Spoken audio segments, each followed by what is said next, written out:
Exodus, chapter 1. Now these are the names of the children of Israel which came into Egypt. Every man and his household came with Jacob. Reuben, Simeon, Levi, and Judah, Issachar, Zebulun, and Benjamin, Dan and Naphtali, Gad and Asher. And all the souls that came out of the loins of Jacob were 70 souls, for Joseph was in Egypt already. And Joseph died, and all his brethren, and all that generation. And the children of Israel were fruitful and increased abundantly, and multiplied, and waxed exceedingly mighty, and the land was filled with them. Now there arose up a new king over Egypt, which knew not Joseph, and he said unto his people, Behold, the people of the children of Israel are more and mightier than we. Come on, let us deal wisely with them, lest they multiply. And it come to pass, that when there falleth out any war, they join also unto our enemies, and fight against us, and so get them up out of the land. Therefore they did set over them taskmasters to afflict them with their burdens. And they built for Pharaoh treasure cities, Pithom and Ramesses. But the more they afflicted them, the more they multiplied and grew, and they were grieved because of the children of Israel. And the Egyptians made the children of Israel to serve with rigor, and they made their lives bitter with hard bondage, in mortar and in brick, and in all manner of service in the field. All their service wherein they made them serve was with rigor. And the king of Egypt spake to the Hebrew midwives, of which the name of one was Shiphrah, and the name of the other Puah. And he said, When ye do the office of a midwife to the Hebrew women, and see them upon the stools, if it be a son, then ye shall kill him. But if it be a daughter, then she shall live.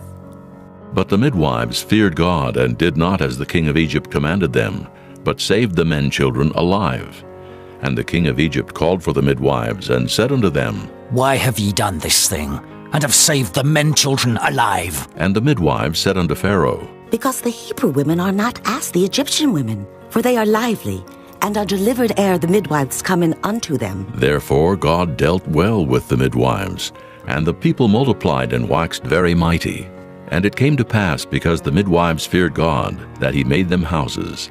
And Pharaoh charged all his people, saying, Every son that is born ye shall cast into the river, and every daughter ye shall save alive. Chapter 2. And there went a man of the house of Levi, and took to wife a daughter of Levi. And the woman conceived, and bare a son. And when she saw him that he was a goodly child, she hid him 3 months.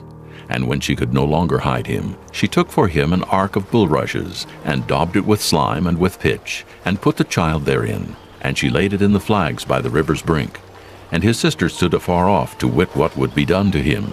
And the daughter of Pharaoh came down to wash herself at the river, and her maidens walked along by the river's side.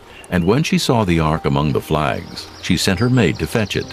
And when she had opened it, she saw the child, and behold, the babe wept. And she had compassion on him, and said, This is one of the Hebrews' children. Then said his sister to Pharaoh's daughter, Shall I go and call to thee a nurse of the Hebrew women, that she may nurse the child for thee? And Pharaoh's daughter said to her, Go. And the maid went and called the child's mother. And Pharaoh's daughter said unto her, Take this child away, and nurse it for me, and I will give thee thy wages. And the woman took the child and nursed it. And the child grew, and she brought him unto Pharaoh's daughter, and he became her son. And she called his name Moses, and she said, Because I drew him out of the water. And it came to pass in those days, when Moses was grown, that he went out unto his brethren, and looked on their burdens. And he spied an Egyptian smiting an Hebrew, one of his brethren. And he looked this way and that way, and when he saw that there was no man, he slew the Egyptian, and hid him in the sand.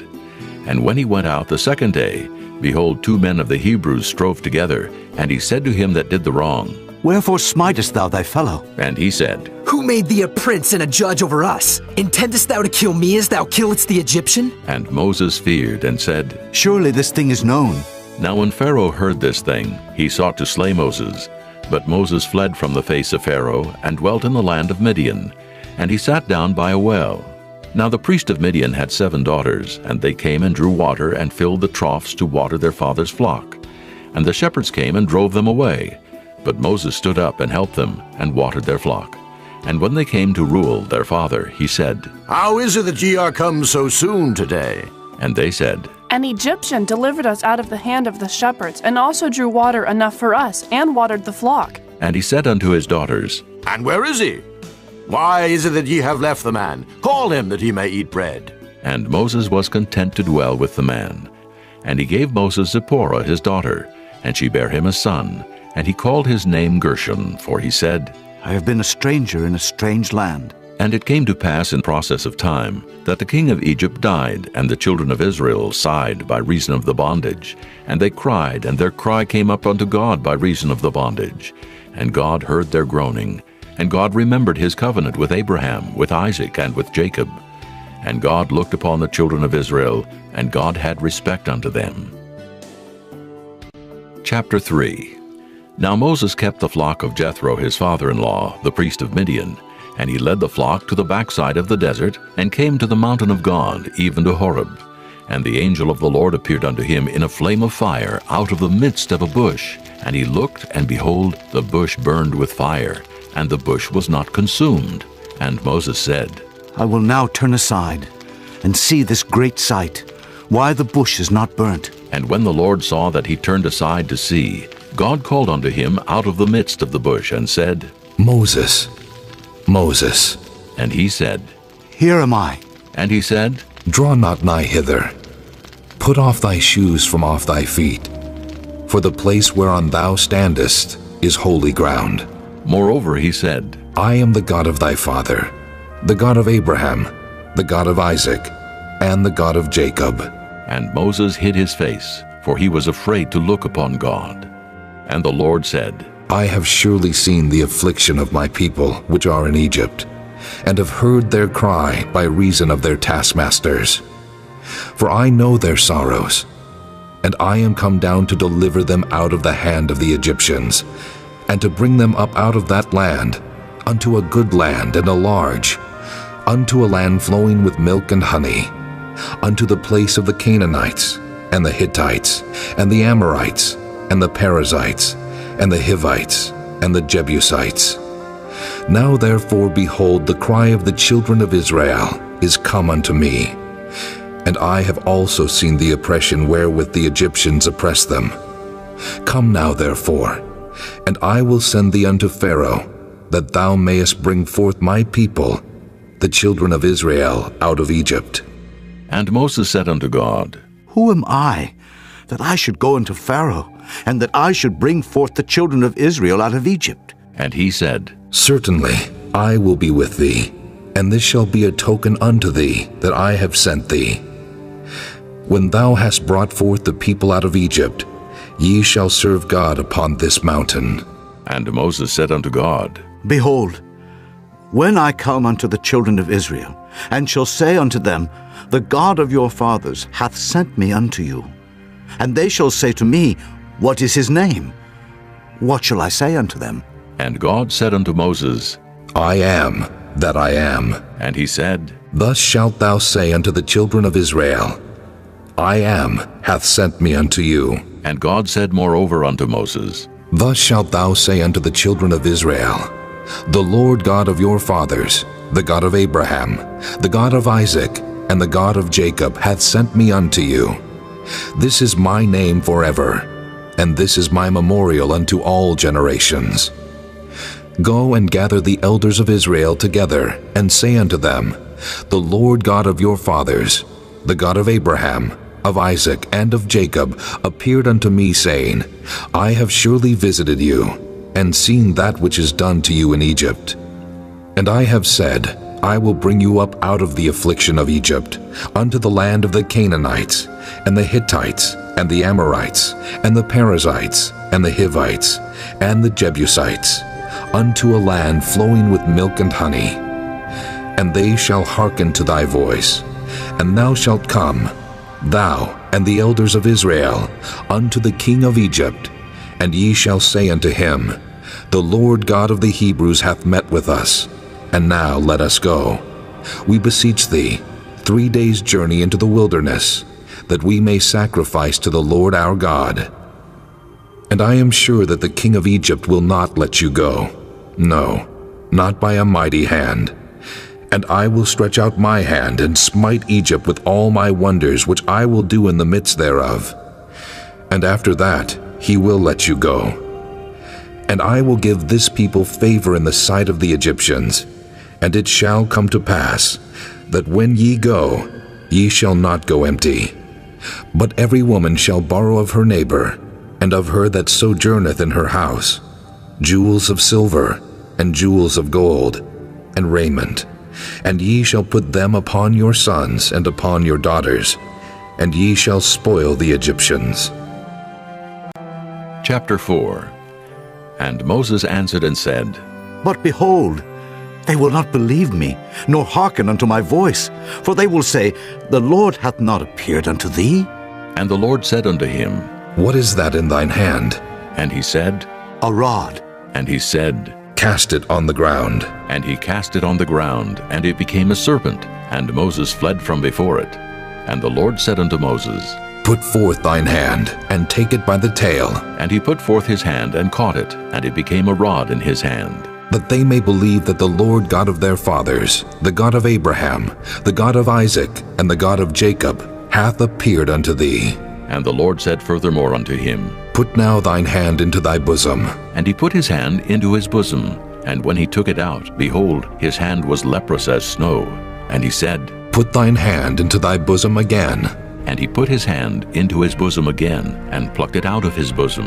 And behold, it was turned again as his other flesh. And it shall come to pass, if they will not believe thee, neither hearken to the voice of the first sign, that they will believe the voice of the latter sign. And it shall come to pass, if they will not believe also these two signs, neither hearken unto thy voice, that thou shalt take of the water of the river, and pour it upon the dry land. And the water which thou takest out of the river shall become blood upon the dry land. And Moses said unto the Lord, O my Lord, I am not eloquent, neither heretofore nor since thou hast spoken unto thy servant, but I am slow of speech, and of a slow tongue.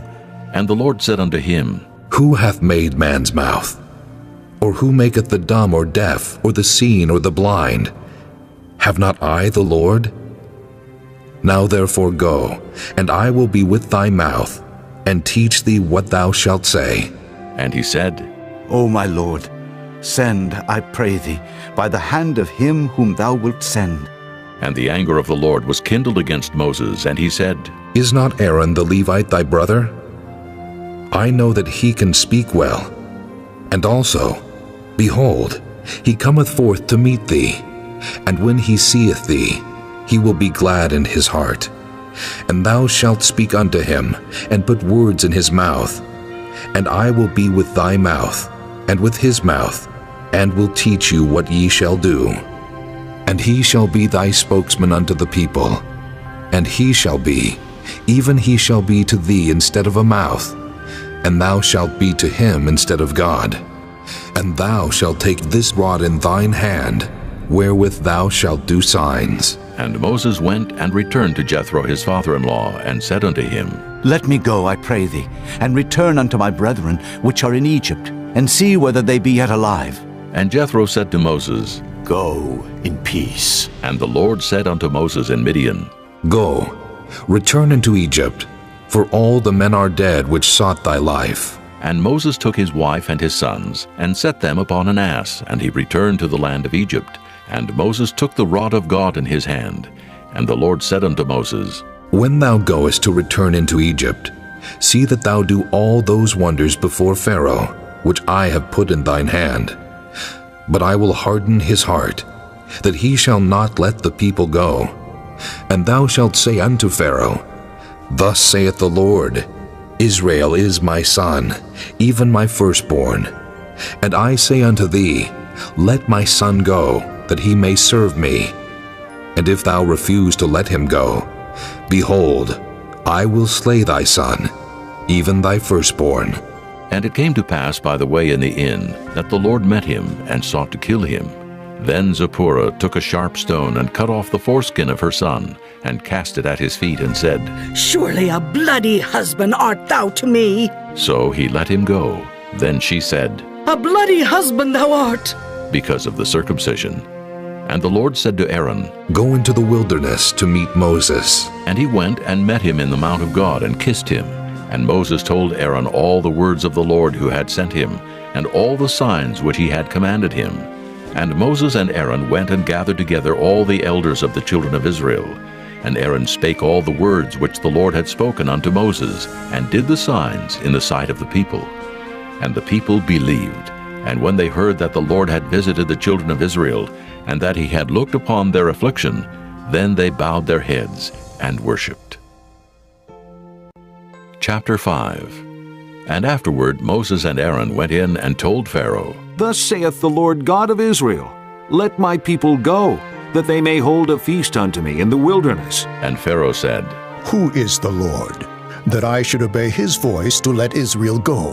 I know not the Lord, neither will I let Israel go. And they said, The God of the Hebrews hath met with us. Let us go, we pray thee, 3 days' journey into the desert, and sacrifice unto the Lord our God, lest he fall upon us with pestilence or with the sword. And the king of Egypt said unto them, Wherefore do ye, Moses and Aaron, let the people from their works get you unto your burdens? And Pharaoh said, Behold, the people of the land now are many, and ye make them rest from their burdens. And Pharaoh commanded the same day the taskmasters of the people and their officers, saying, Ye shall no more give the people straw to make brick. As heretofore, let them go and gather straw for themselves. And the tale of the bricks, which they did make heretofore, ye shall lay upon them. Ye shall not diminish aught thereof, for they be idle. Therefore they cry, saying, Let us go and sacrifice to our God. Let there more work be laid upon the men, that they may labor therein, and let them not regard vain words.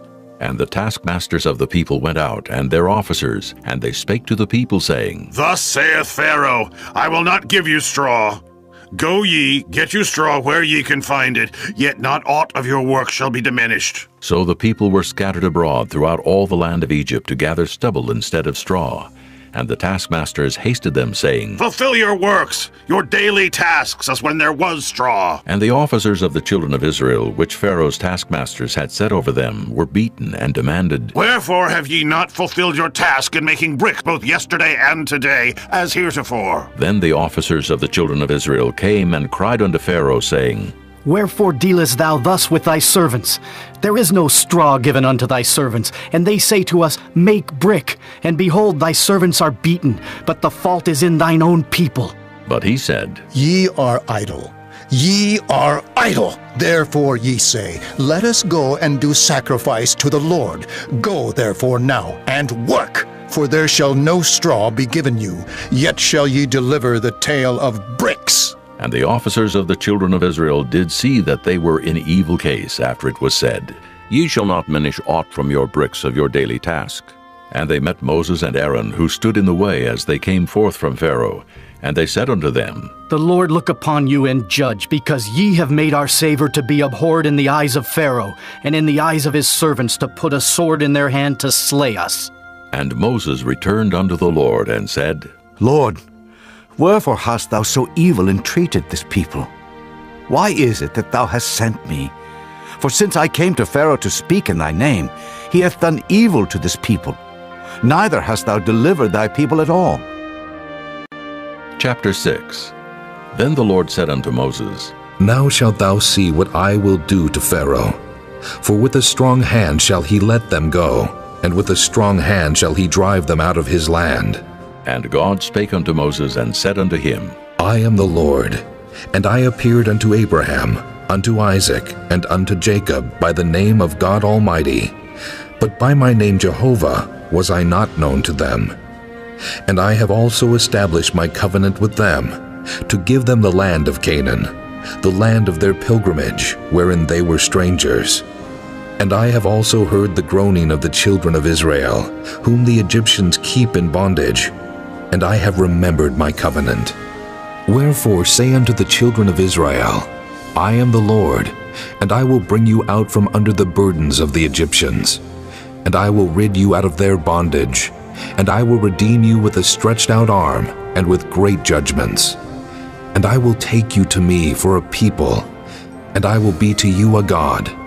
And ye shall know that I am the Lord your God, which bringeth you out from under the burdens of the Egyptians. And I will bring you in unto the land, concerning the which I did swear to give it to Abraham, to Isaac, and to Jacob. And I will give it you for an heritage. I am the Lord. And Moses spake so unto the children of Israel, but they hearkened not unto Moses for anguish of spirit and for cruel bondage. And the Lord spake unto Moses, saying, Go in, speak unto Pharaoh king of Egypt, that he let the children of Israel go out of his land. And Moses spake before the Lord, saying, Behold, the children of Israel have not hearkened unto me. How then shall Pharaoh hear me, who am of uncircumcised lips? And the Lord spake unto Moses and unto Aaron, and gave them a charge unto the children of Israel, and unto Pharaoh king of Egypt, to bring the children of Israel out of the land of Egypt. These be the heads of their fathers' houses. The sons of Reuben, the firstborn of Israel, Hanok, and Palu, Hezron, and Carmi. These be the families of Reuben. And the sons of Simeon, Jemuel, and Jamin, and Ohad, and Jachin, and Zohar, and Shaul, the son of a Canaanitish woman. These are the families of Simeon. And these are the names of the sons of Levi according to their generations, Gershon, and Kohath, and Merari. And the years of the life of Levi were 137 years. The sons of Gershon, Libni, and Shimei, according to their families. And the sons of Kohath, Amram, and Izhar, and Hebron, and Uzziel. And the years of the life of Kohath were 133 years. And the sons of Merari, Mahali, and Mushai. These are the families of Levi, according to their generations. And Amram took him Jochebed, his father's sister, to wife, and she bare him Aaron and Moses. And the years of the life of Amram were 137 years. And the sons of Izhar, Korah, and Nephig, and Zichri. And the sons of Uzziel, Mishael, and Elzaphan, and Zithri. And Aaron took him Elishubah, daughter of Aminadab, sister of Naashon, to wife. And she bare him Nadab, and Abihu, Eleazar, and Ithamar. And the sons of Korah, Asher, and Elkanah, and Abiasaph. These are the families of the Korhites. And Eleazar, Aaron's son, took him one of the daughters of Putiel to wife, and she bare him Phinehas. These are the heads of the fathers of the Levites according to their families. These are that Aaron and Moses, to whom the Lord said, Bring out the children of Israel from the land of Egypt according to their armies. These are they which spake to Pharaoh king of Egypt to bring out the children of Israel from Egypt. These are that Moses and Aaron.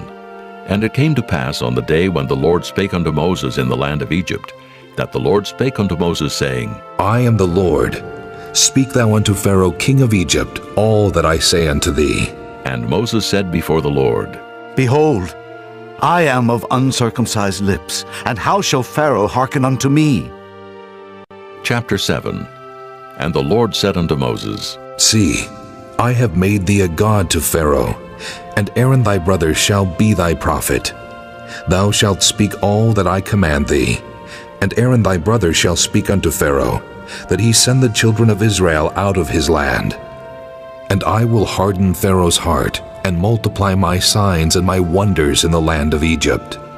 But Pharaoh shall not hearken unto you, that I may lay my hand upon Egypt, and bring forth mine armies, and my people, the children of Israel, out of the land of Egypt by great judgments. And the Egyptians shall know that I am the Lord, when I stretch forth mine hand upon Egypt, and bring out the children of Israel from among them. And Moses and Aaron did as the Lord commanded them, so did they. And Moses was 80 years old, and Aaron 83 years old, when they spake unto Pharaoh. And the Lord spake unto Moses and unto Aaron, saying, When Pharaoh shall speak unto you, saying, Show a miracle for you, then thou shalt say unto Aaron, Take thy rod, and cast it before Pharaoh, and it shall become a serpent. And Moses and Aaron went in unto Pharaoh, and they did so as the Lord had commanded. And Aaron cast down his rod before Pharaoh, and before his servants, and it became a serpent. Then Pharaoh also called the wise men and the sorcerers. Now the magicians of Egypt, they also did in like manner with their enchantments. For they cast down every man his rod, and they became serpents. But Aaron's rod swallowed up their rods. And he hardened Pharaoh's heart, that he hearkened not unto them, as the Lord had said. And the Lord said unto Moses, Pharaoh's heart is hardened. he refuseth to let the people go. Get thee unto Pharaoh in the morning. Lo, he goeth out unto the water.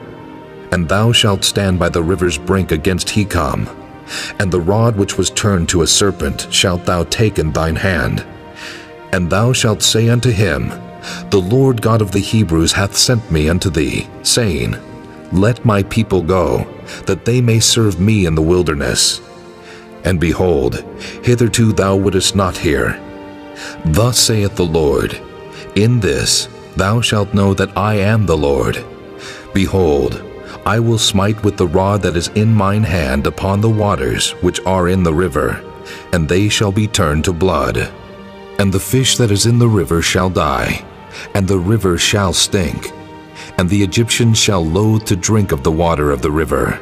And the Lord spake unto Moses, Say unto Aaron, Take thy rod, and stretch out thine hand upon the waters of Egypt, upon their streams, upon their rivers, and upon their ponds, and upon all their pools of water, that they may become blood. And that there may be blood throughout all the land of Egypt, both in vessels of wood and in vessels of stone. And Moses and Aaron did so as the Lord commanded. And he lifted up the rod, and smote the waters that were in the river in the sight of Pharaoh, and in the sight of his servants. And all the waters that were in the river were turned to blood. And the fish that was in the river died, and the river stank, and the Egyptians could not drink of the water of the river, and there was blood throughout all the land of Egypt. And the magicians of Egypt did so with their enchantments, and Pharaoh's heart was hardened, neither did he hearken unto them as the Lord had said. And Pharaoh turned and went into his house, neither did he set his heart to this also. And all the Egyptians digged round about the river for water to drink, for they could not drink of the water of the river. And 7 days were fulfilled after that the Lord had smitten the river. Chapter 8. And the Lord spake unto Moses, Go unto Pharaoh, and say unto him, Thus saith the Lord, Let my people go, that they may serve me.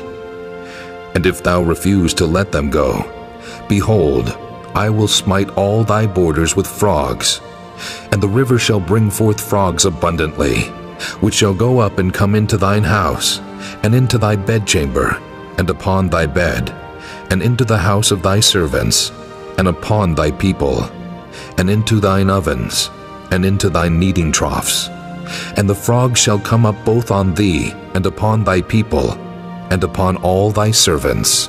And the Lord spake unto Moses, Say unto Aaron, Stretch forth thine hand with thy rod over the streams, over the rivers, and over the ponds, and cause frogs to come up upon the land of Egypt. And Aaron stretched out his hand over the waters of Egypt, and the frogs came up and covered the land of Egypt. And the magicians did so with their enchantments, and brought up frogs upon the land of Egypt.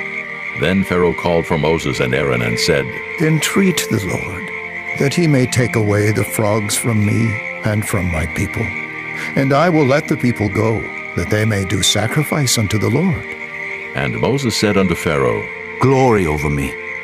When shall I entreat for thee, and for thy servants, and for thy people, to destroy the frogs from thee and thy houses, that they may remain in the river only? And he said, Tomorrow. And he said, Be it according to thy word, that thou mayest know that there is none like unto the Lord our God.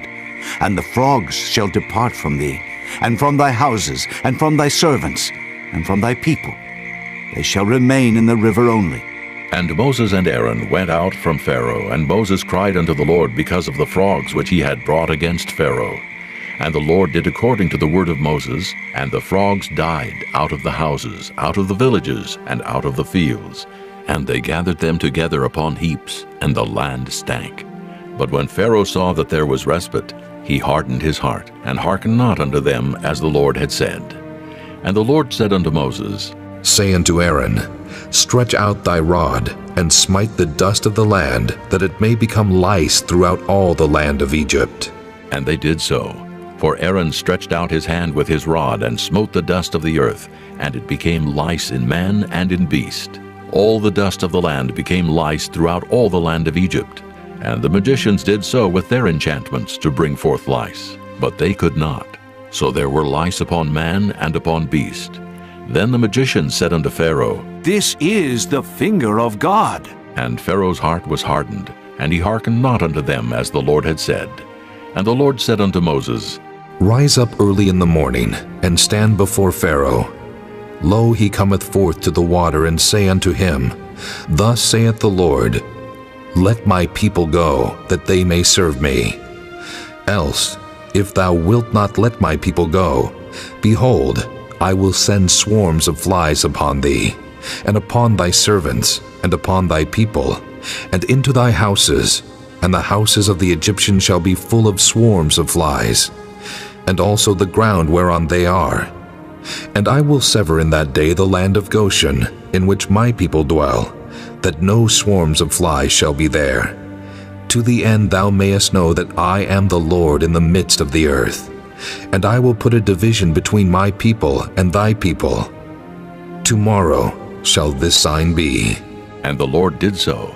And there came a grievous swarm of flies into the house of Pharaoh, and into his servants' houses, and into all the land of Egypt. The land was corrupted by reason of the swarm of flies. And Pharaoh called for Moses and for Aaron, and said, Go ye, sacrifice to your God in the land. And Moses said, It is not meet so to do.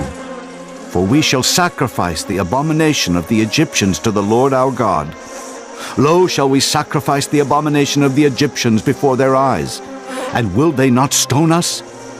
We will go 3 days' journey into the wilderness, and sacrifice to the Lord our God, as he shall command us. And Pharaoh said, I will let you go, that ye may sacrifice to the Lord your God in the wilderness.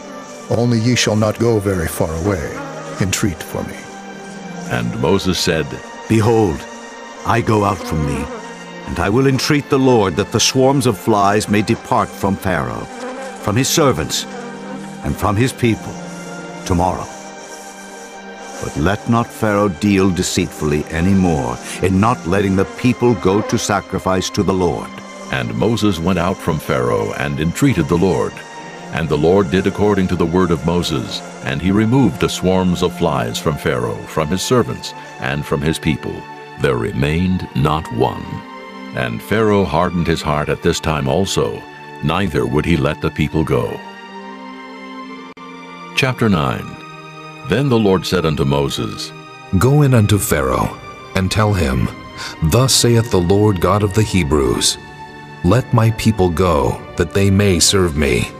For if thou refuse to let them go, and wilt hold them still, behold, the hand of the Lord is upon thy cattle, which is in the field, upon the horses, upon the asses, upon the camels, upon the oxen, and upon the sheep.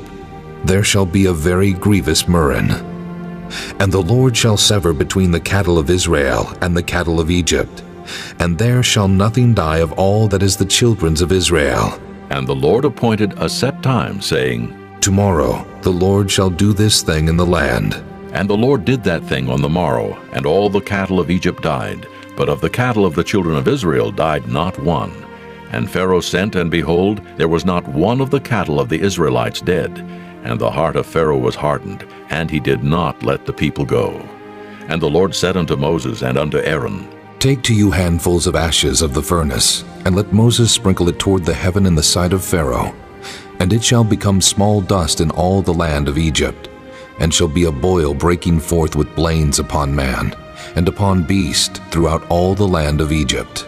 And they took ashes of the furnace, and stood before Pharaoh, and Moses sprinkled it up toward heaven, and it became a boil breaking forth with blains upon man and upon beast. And the magicians could not stand before Moses because of the boils, for the boil was upon the magicians and upon all the Egyptians. And the Lord hardened the heart of Pharaoh, and he hearkened not unto them, as the Lord had spoken unto Moses. And the Lord said unto Moses, Rise up early in the morning, and stand before Pharaoh, and say unto him, Thus saith the Lord God of the Hebrews, Let my people go, that they may serve me. For I will at this time send all my plagues upon thine heart, and upon thy servants, and upon thy people, that thou mayest know that there is none like me in all the earth. For now I will stretch out my hand, that I may smite thee and thy people with pestilence, and thou shalt be cut off from the earth. And in very deed for this cause have I raised thee up, for to show in thee my power, and that my name may be declared throughout all the earth. As yet exaltest thou thyself against my people, that thou wilt not let them go? Behold, tomorrow about this time, I will cause it to rain a very grievous hail, such as hath not been in Egypt since the foundation thereof even until now. Send therefore now, and gather thy cattle, and all that thou hast in the field, for upon every man and beast which shall be found in the field, and shall not be brought home, the hail shall come down upon them, and they shall die. He that feared the word of the Lord among the servants of Pharaoh made his servants and his cattle flee into the houses, and he that regarded not the word of the Lord left his servants and his cattle in the field. And the Lord said unto Moses, Stretch forth thine hand toward heaven, that there may be hail in all the land of Egypt, upon man, and upon beast, and upon every herb of the field throughout the land of Egypt. And Moses stretched forth his rod toward heaven, and the Lord sent thunder and hail, and the fire ran along upon the ground, and the Lord rained hail upon the land of Egypt. So there was hail and fire mingled with the hail, very grievous, such as there was none like it in all the land of Egypt, since it became a nation. And the hail smote throughout all the land of Egypt, all that was in the field, both man and beast. And the hail smote every herb of the field, and brake every tree of the field. Only in the land of Goshen, where the children of Israel were, was there no hail. And Pharaoh sent and called for Moses and Aaron, and said unto them, I have sinned this time. The Lord is righteous, and I and my people are wicked. Entreat the Lord, for it is enough, that there be no more mighty thunderings and hail, and I will let you go, and ye shall stay no longer. And Moses said unto him, As soon as I am gone out of the city, I will spread abroad my hands unto the Lord, and the thunder shall cease, neither shall there be any more hail, that thou mayest know how that the earth is the Lord's. But as for thee and thy servants, I know that ye will not yet fear the Lord God. And the flax and the barley was smitten, for the barley was in the ear, and the flax was bold. But the wheat and the rye were not smitten, for they were not grown up. And Moses went out of the city from Pharaoh, and spread abroad his hands unto the Lord. And the thunders and hail ceased, and the rain was not poured upon the earth. And when Pharaoh saw that the rain and the hail and the thunders were ceased, he sinned yet more, and hardened his heart, he and his servants. And the heart of Pharaoh was hardened, neither would he let the children of Israel go, as the Lord had spoken by Moses. Chapter 10. And the Lord said unto Moses, Go in unto Pharaoh, for I have hardened his heart and the heart of his servants, that I might show these my signs before him, and that thou mayest tell in the ears of thy son, and of thy son's son, what things I have wrought in Egypt, and my signs which I have done among them, that ye may know how that I am the Lord. And Moses and Aaron came in unto Pharaoh, and said unto him, Thus saith the Lord God of the Hebrews, How long wilt thou refuse to humble thyself before me? Let my people go, that they may serve me. Else, if thou refuse to let my people go, behold, tomorrow will I bring the locusts into thy coast, and they shall cover the face of the earth, that one cannot be able to see the earth. And they shall eat the residue of that which is escaped, which remaineth unto you from the hail, and shall eat every tree which groweth for you out of the field. And they shall fill thy houses, and the houses of all thy servants, and the houses of all the Egyptians, which neither thy fathers nor thy fathers' fathers have seen, since the day that they were upon the earth unto this day. And he turned himself, and went out from Pharaoh. And Pharaoh's servants said unto him, How long shall this man be a snare unto us? Let the men go, that they may serve the Lord their God. Knowest thou not yet that Egypt is destroyed? And Moses and Aaron were brought again unto Pharaoh, and he said unto them, Go, serve the Lord your God. But who are they that shall go?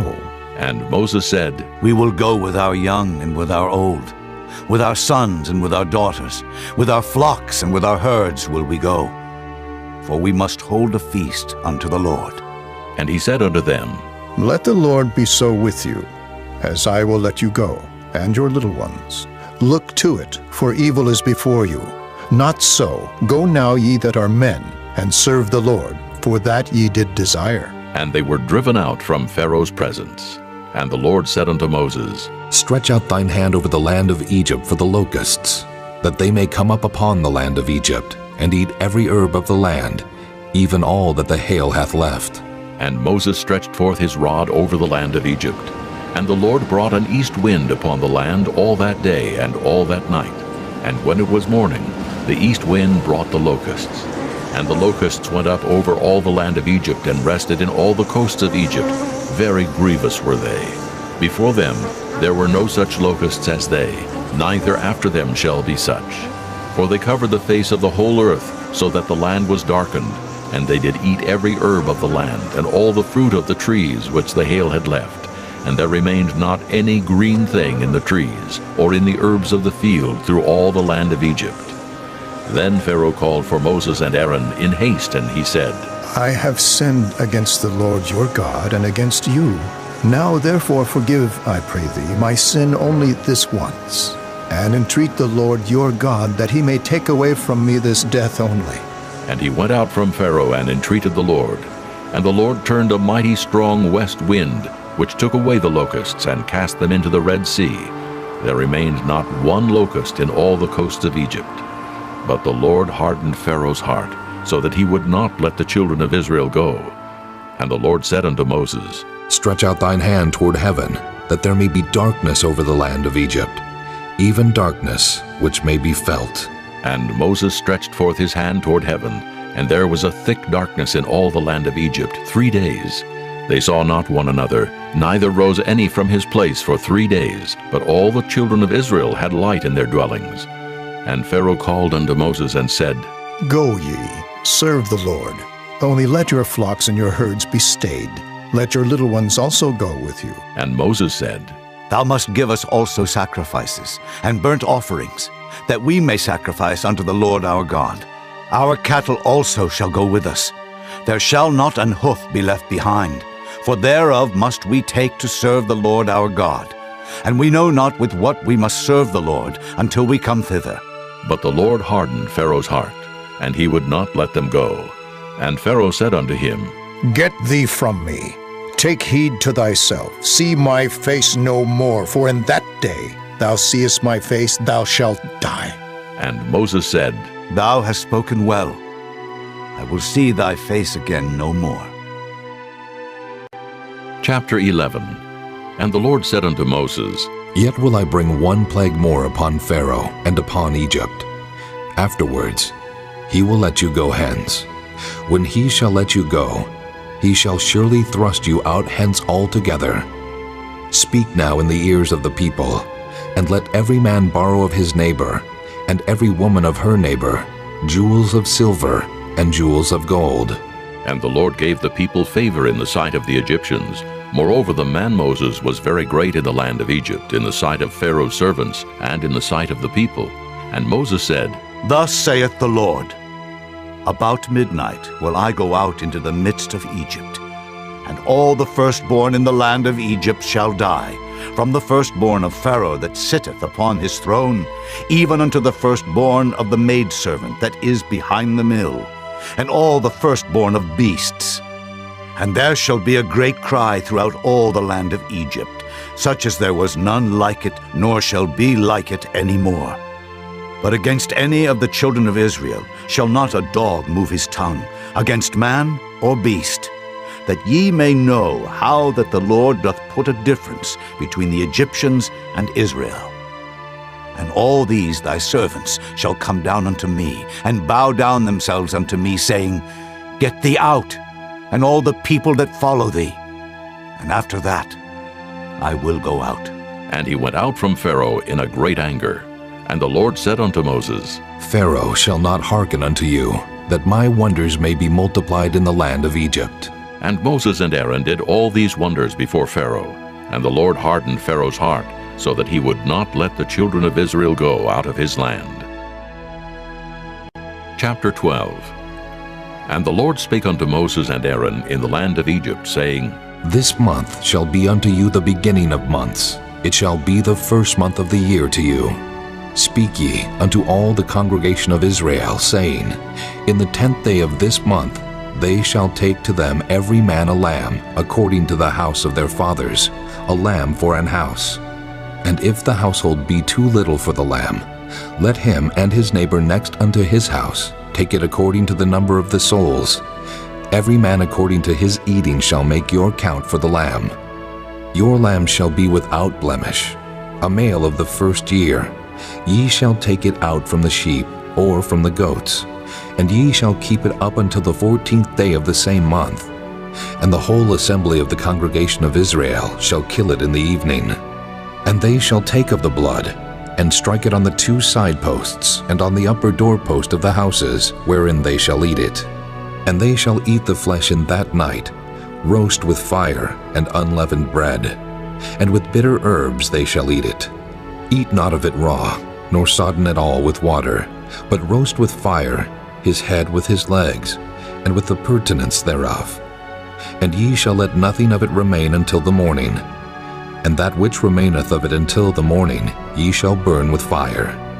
And thus shall ye eat it, with your loins girded, your shoes on your feet, and your staff in your hand. And ye shall eat it in haste. It is the Lord's Passover. For I will pass through the land of Egypt this night, and will smite all the firstborn in the land of Egypt, both man and beast, and against all the gods of Egypt I will execute judgment. I am the Lord. And the blood shall be to you for a token upon the houses where ye are. And when I see the blood, I will pass over you, and the plague shall not be upon you to destroy you when I smite the land of Egypt. And this day shall be unto you for a memorial, and ye shall keep it a feast to the Lord throughout your generations. Ye shall keep it a feast by an ordinance forever. 7 days shall ye eat unleavened bread. Even the first day ye shall put away leaven out of your houses. For whosoever eateth leavened bread from the first day until the 7th day, that soul shall be cut off from Israel. And in the first day there shall be an holy convocation, and in the 7th day there shall be an holy convocation to you. No manner of work shall be done in them, save that which every man must eat, that only may be done of you. And ye shall observe the feast of unleavened bread. For in this selfsame day have I brought your armies out of the land of Egypt. Therefore shall ye observe this day in your generations by an ordinance forever. In the first month, on the 14th day of the month at even, ye shall eat unleavened bread until the 21st day of the month at even. 7 days shall there be no leaven found in your houses.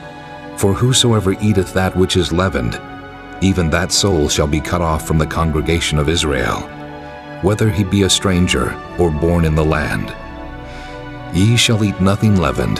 In all your habitations shall ye eat unleavened bread. Then Moses called for all the elders of Israel and said unto them, Draw out and take you a lamb according to your families, and kill the Passover. And ye shall take a bunch of hyssop, and dip it in the blood that is in the basin, and strike the lintel and the 2 side posts with the blood that is in the basin. And none of you shall go out at the door of his house until the morning. For the Lord will pass through to smite the Egyptians. And when he seeth the blood upon the lintel and on the 2 side posts, the Lord will pass over the door, and will not suffer the destroyer to come in unto your houses to smite you. And ye shall observe this thing for an ordinance to thee and to thy sons forever. And it shall come to pass, when ye be come to the land which the Lord will give you, according as he hath promised, that ye shall keep this service. And it shall come to pass, when your children shall say unto you, What mean ye by this service? That ye shall say, It is the sacrifice of the Lord's Passover, who passed over the houses of the children of Israel in Egypt when he smote the Egyptians, and delivered our houses. And the people bowed the head and worshipped. And the children of Israel went away, and did as the Lord had commanded Moses and Aaron, so did they. And it came to pass that at midnight the Lord smote all the firstborn in the land of Egypt, from the firstborn of Pharaoh that sat on his throne, unto the firstborn of the captive that was in the dungeon, and all the firstborn of cattle. And Pharaoh rose up in the night, he and all his servants, and all the Egyptians, and there was a great cry in Egypt, for there was not a house where there was not one dead. And he called for Moses and Aaron by night and said, Rise up and get you forth from among my people, both ye and the children of Israel, and go, serve the Lord as ye have said. Also take your flocks and your herds, as ye have said, and be gone, and bless me also. And the Egyptians were urgent upon the people that they might send them out of the land in haste, for they said, We be all dead men. And the people took their dough before it was leavened, their kneading troughs being bound up in their clothes upon their shoulders. And the children of Israel did according to the word of Moses, and they borrowed of the Egyptians jewels of silver and jewels of gold and raiment. And the Lord gave the people favor in the sight of the Egyptians, so that they lent unto them such things as they required, and they spoiled the Egyptians. And the children of Israel journeyed from Ramesses to Succoth, about 600,000 on foot that were men, beside children. And a mixed multitude went up also with them, and flocks and herds, even very much cattle. And they baked unleavened cakes of the dough which they brought forth out of Egypt, for it was not leavened, because they were thrust out of Egypt, and could not tarry, neither had they prepared for themselves any victual. Now the sojourning of the children of Israel who dwelt in Egypt was 430 years. And it came to pass at the end of the 430 years, even the selfsame day it came to pass, that all the hosts of the Lord went out from the land of Egypt. It is a night to be much observed unto the Lord for bringing them out of the land of Egypt. This is that night of the Lord to be observed of all the children of Israel in their generations. And the Lord said unto Moses and Aaron, This is the ordinance of the Passover. There shall no stranger eat thereof. But every man's servant that is bought for money, when thou hast circumcised him, then shall he eat thereof. A foreigner and an hired servant shall not eat thereof. In one house shall it be eaten. Thou shalt not carry forth aught of the flesh abroad out of the house, neither shall ye break a bone thereof. All the congregation of Israel shall keep it. And when a stranger shall sojourn with thee, and will keep the Passover to the Lord, let all his males be circumcised, and then let him come near and keep it. And he shall be as one that is born in the land. For no uncircumcised person shall eat thereof.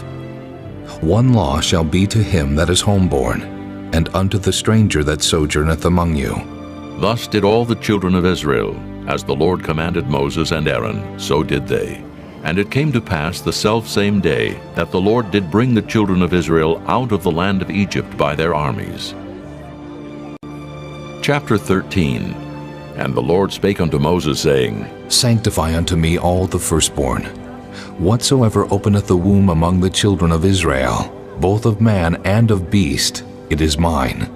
And Moses said unto the people, Remember this day, in which ye came out from Egypt, out of the house of bondage. For by strength of hand the Lord brought you out from this place. There shall no leavened bread be eaten. This day came ye out in the month Abib. And it shall be, when the Lord shall bring thee into the land of the Canaanites, and the Hittites, and the Amorites, and the Hivites, and the Jebusites, which he sware unto thy fathers to give thee, a land flowing with milk and honey, that thou shalt keep this service in this month. 7 days thou shalt eat unleavened bread, and in the 7th day shall be a feast to the Lord. Unleavened bread shall be eaten 7 days, and there shall no leavened bread be seen with thee. Neither shall there be leaven seen with thee in all thy quarters. And thou shalt show thy son in that day, saying, This is done because of that which the Lord did unto me when I came forth out of Egypt. And it shall be for a sign unto thee upon thine hand, and for a memorial between thine eyes, that the Lord's law may be in thy mouth. For with a strong hand hath the Lord brought thee out of Egypt. Thou shalt therefore keep this ordinance in his season from year to year. And it shall be, when the Lord shall bring thee into the land of the Canaanites, as he sware unto thee and to thy fathers, and shall give it thee, that thou shalt set apart unto the Lord all that openeth the matrix, and every firstling that cometh of a beast which thou hast, the males shall be the Lord's. And every firstling of an ass thou shalt redeem with a lamb. And if thou wilt not redeem it, then thou shalt break his neck. And all the firstborn of man among thy children shalt thou redeem. And it shall be when thy son asketh thee in time to come, saying, What is this?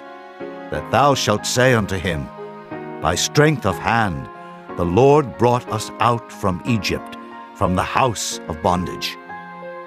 And it came to pass, when Pharaoh would hardly let us go, that the Lord slew all the firstborn in the land of Egypt, both the firstborn of man and the firstborn of beast. Therefore I sacrifice to the Lord all that openeth the matrix, being males, but all the firstborn of my children I redeem. And it shall be for a token upon thine hand, and for frontlets between thine eyes, for by strength of hand the Lord brought us forth out of Egypt. And it came to pass, when Pharaoh had let the people go, that God led them not through the way of the land of the Philistines, although that was near. For God said, Lest peradventure the people repent when they see war, and they return to Egypt. But God led the people about through the way of the wilderness of the Red Sea. And the children of Israel went up harnessed out of the land of Egypt. And Moses took the bones of Joseph with him, for he had straitly sworn the children of Israel, saying, God will surely visit you, and ye shall carry up my bones away hence with you. And they took their journey from Succoth, and encamped in Etham in the edge of the wilderness. And the Lord went before them by day in a pillar of cloud to lead them the way, and by night in a pillar of fire to give them light, to go by day and night. He took not away the pillar of the cloud by day, nor the pillar of fire by night from before the people. Chapter 14. And the Lord spake unto Moses, saying, Speak unto the children of Israel, that they turn and encamp before Pi-hahiroth, between Migdol and the sea, over against Baal-zephon. Before it shall ye encamp by the sea. For Pharaoh will say of the children of Israel, They are entangled in the land, the wilderness hath shut them in. And I will harden Pharaoh's heart, that he shall follow after them. And I will be honored upon Pharaoh, and upon all his host, that the Egyptians may know that I am the Lord. And they did so.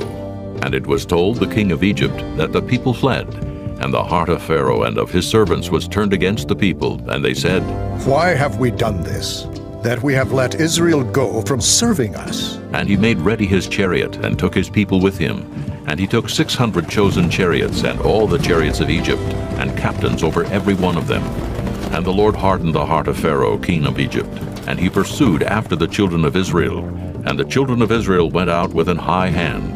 But the Egyptians pursued after them, all the horses and chariots of Pharaoh, and his horsemen, and his army, and overtook them encamping by the sea beside Pi-hahiroth, before Baal-zephon.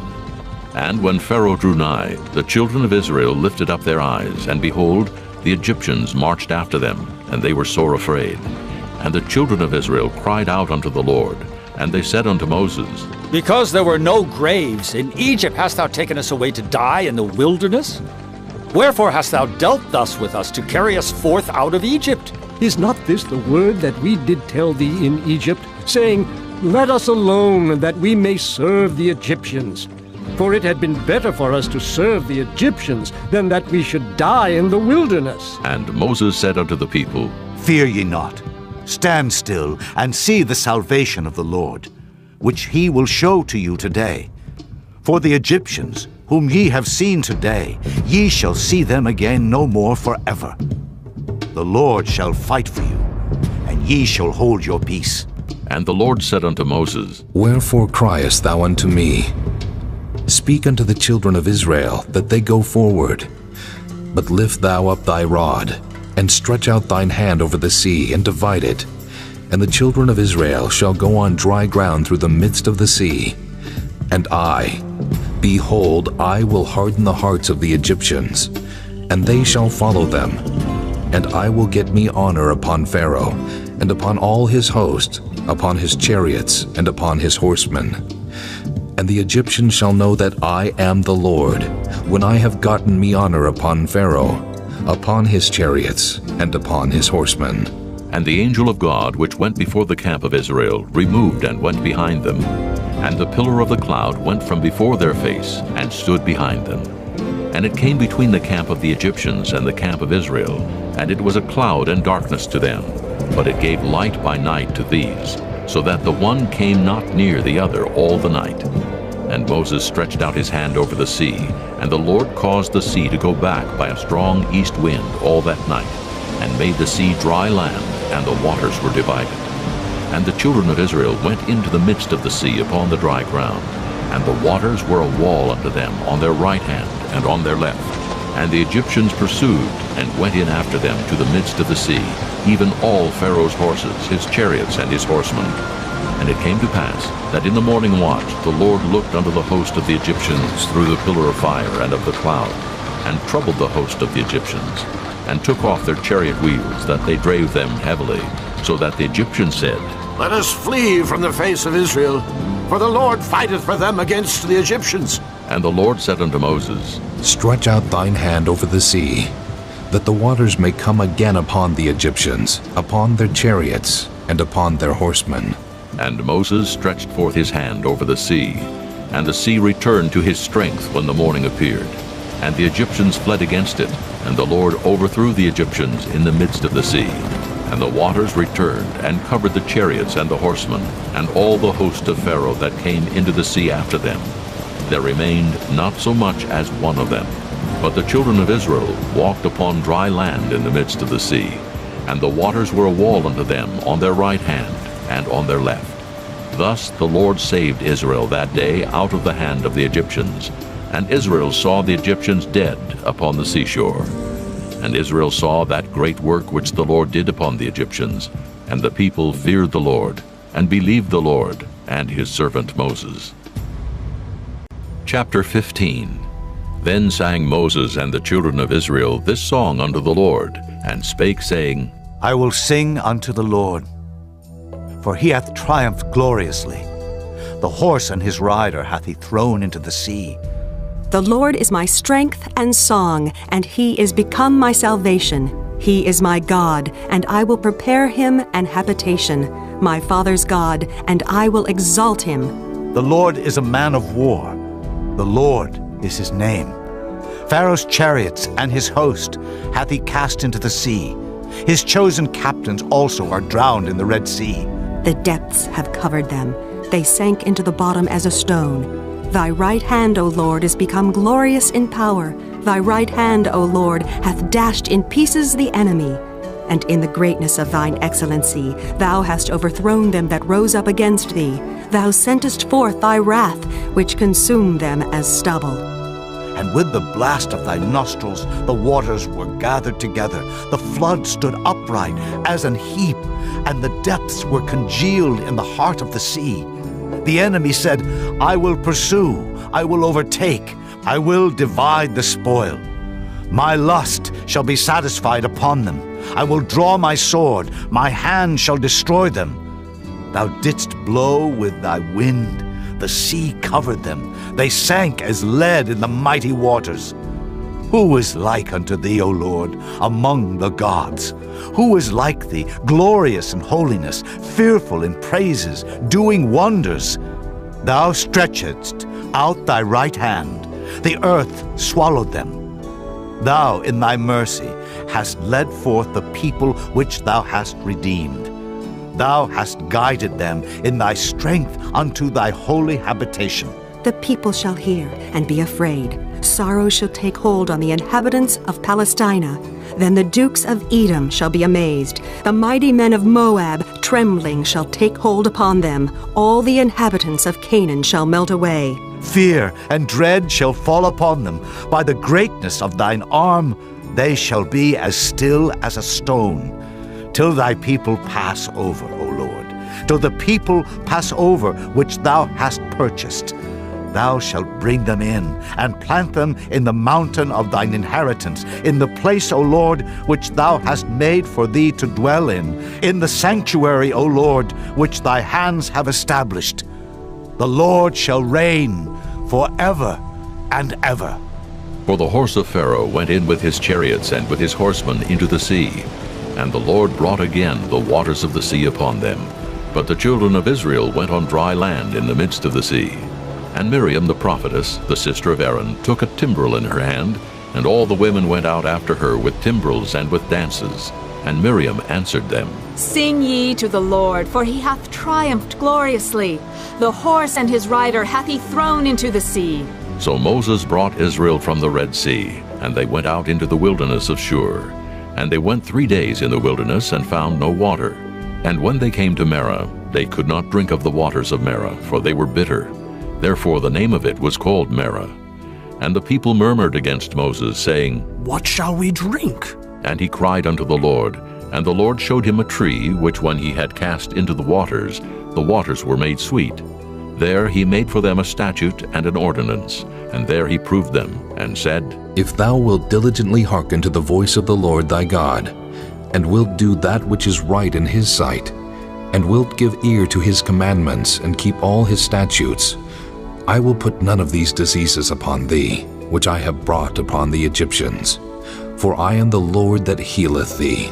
And they came to Elim, where were 12 wells of water, and 70 palm trees, and they encamped there by the waters. Chapter 16. And they took their journey from Elim, and all the congregation of the children of Israel came unto the wilderness of Sin, which is between Elim and Sinai, on the 15th day of the 2nd month, after their departing out of the land of Egypt. And the whole congregation of the children of Israel murmured against Moses and Aaron in the wilderness. And the children of Israel said unto them, Would to God we had died by the hand of the Lord in the land of Egypt, when we sat by the flesh pots, and when we did eat bread to the full. For ye have brought us forth into this wilderness, to kill this whole assembly with hunger. Then said the Lord unto Moses, Behold, I will rain bread from heaven for you. And the people shall go out and gather a certain rate every day, that I may prove them whether they will walk in my law or no. And it shall come to pass, that on the 6th day they shall prepare that which they bring in, and it shall be twice as much as they gather daily. And Moses and Aaron said unto all the children of Israel, At even, then ye shall know that the Lord hath brought you out from the land of Egypt. And in the morning, then ye shall see the glory of the Lord, for that he heareth your murmurings against the Lord. And what are we, that ye murmur against us? And Moses said, This shall be, when the Lord shall give you in the evening flesh to eat, and in the morning bread to the full. For that the Lord heareth your murmurings, which ye murmur against him. And what are we? Your murmurings are not against us, but against the Lord. And Moses spake unto Aaron, Say unto all the congregation of the children of Israel, Come near before the Lord, for he hath heard your murmurings. And it came to pass, as Aaron spake unto the whole congregation of the children of Israel, that they looked toward the wilderness, and behold, the glory of the Lord appeared in the cloud. And the Lord spake unto Moses, saying, I have heard the murmurings of the children of Israel. Speak unto them, saying, At even ye shall eat flesh, and in the morning ye shall be filled with bread, and ye shall know that I am the Lord your God. And it came to pass that at even the quails came up and covered the camp, and in the morning the dew lay round about the host. And when the dew that lay was gone up, behold, upon the face of the wilderness there lay a small round thing, as small as the hoarfrost on the ground. And when the children of Israel saw it, they said one to another, It is manna. For they wist not what it was. And Moses said unto them, This is the bread which the Lord hath given you to eat. This is the thing which the Lord hath commanded. Gather of it every man according to his eating, an omer for every man according to the number of your persons. Take ye every man for them which are in his tents. And the children of Israel did so, and gathered some more, some less. And when they did meet it with an omer, he that gathered much had nothing over, and he that gathered little had no lack. They gathered every man according to his eating. And Moses said, Let no man leave of it till the morning. Notwithstanding, they hearkened not unto Moses, but some of them left of it until the morning, and it bred worms, and stank. And Moses was wroth with them. And they gathered it every morning, every man according to his eating, and when the sun waxed hot, it melted. And it came to pass that on the 6th day they gathered twice as much bread, 2 omers for 1 man. And all the rulers of the congregation came and told Moses, and he said unto them, This is that which the Lord hath said. Tomorrow is the rest of the holy Sabbath unto the Lord. Bake that which ye will bake today, and seethe that ye will seethe, and that which remaineth over lay up for you to be kept until the morning. And they laid it up till the morning, as Moses bade, and it did not stink, neither was there any worm therein. And Moses said, Eat that today, for today is a Sabbath unto the Lord. Today ye shall not find it in the field. 6 days ye shall gather it, but on the 7th day, which is the Sabbath, in it there shall be none. And it came to pass that there went out some of the people on the 7th day for to gather, and they found none. And the Lord said unto Moses, How long refuse ye to keep my commandments and my laws? See, for that the Lord hath given you the Sabbath. Therefore he giveth you on the 6th day the bread of 2 days. Abide ye every man in his place. Let no man go out of his place on the 7th day. So the people rested on the 7th day.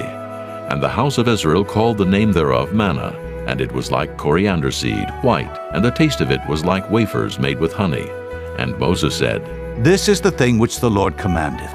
Fill an omer of it, to be kept for your generations, that they may see the bread wherewith I have fed you in the wilderness, when I brought you forth from the land of Egypt. And Moses said unto Aaron, Take a pot and put an omer full of manna therein, and lay it up before the Lord, to be kept for your generations. As the Lord commanded Moses, so Aaron laid it up before the testimony to be kept. And the children of Israel did eat manna 40 years, until they came to a land inhabited. They did eat manna until they came unto the borders of the land of Canaan. Now an omer is the 10th part of an ephah.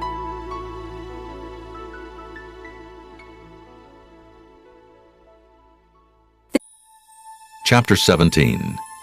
And all the congregation of the children of Israel journeyed from the wilderness of Sin, after their journeys according to the commandment of the Lord, and pitched in Rephidim. And there was no water for the people to drink. Wherefore the people did chide with Moses, and said, Give us water, that we may drink. And Moses said unto them, Why chide ye with me? Wherefore do ye tempt the Lord? And the people thirsted there for water, and the people murmured against Moses, and said, Wherefore is this, that thou hast brought us up out of Egypt, to kill us and our children and our cattle with thirst? And Moses cried unto the Lord, saying, What shall I do unto this people?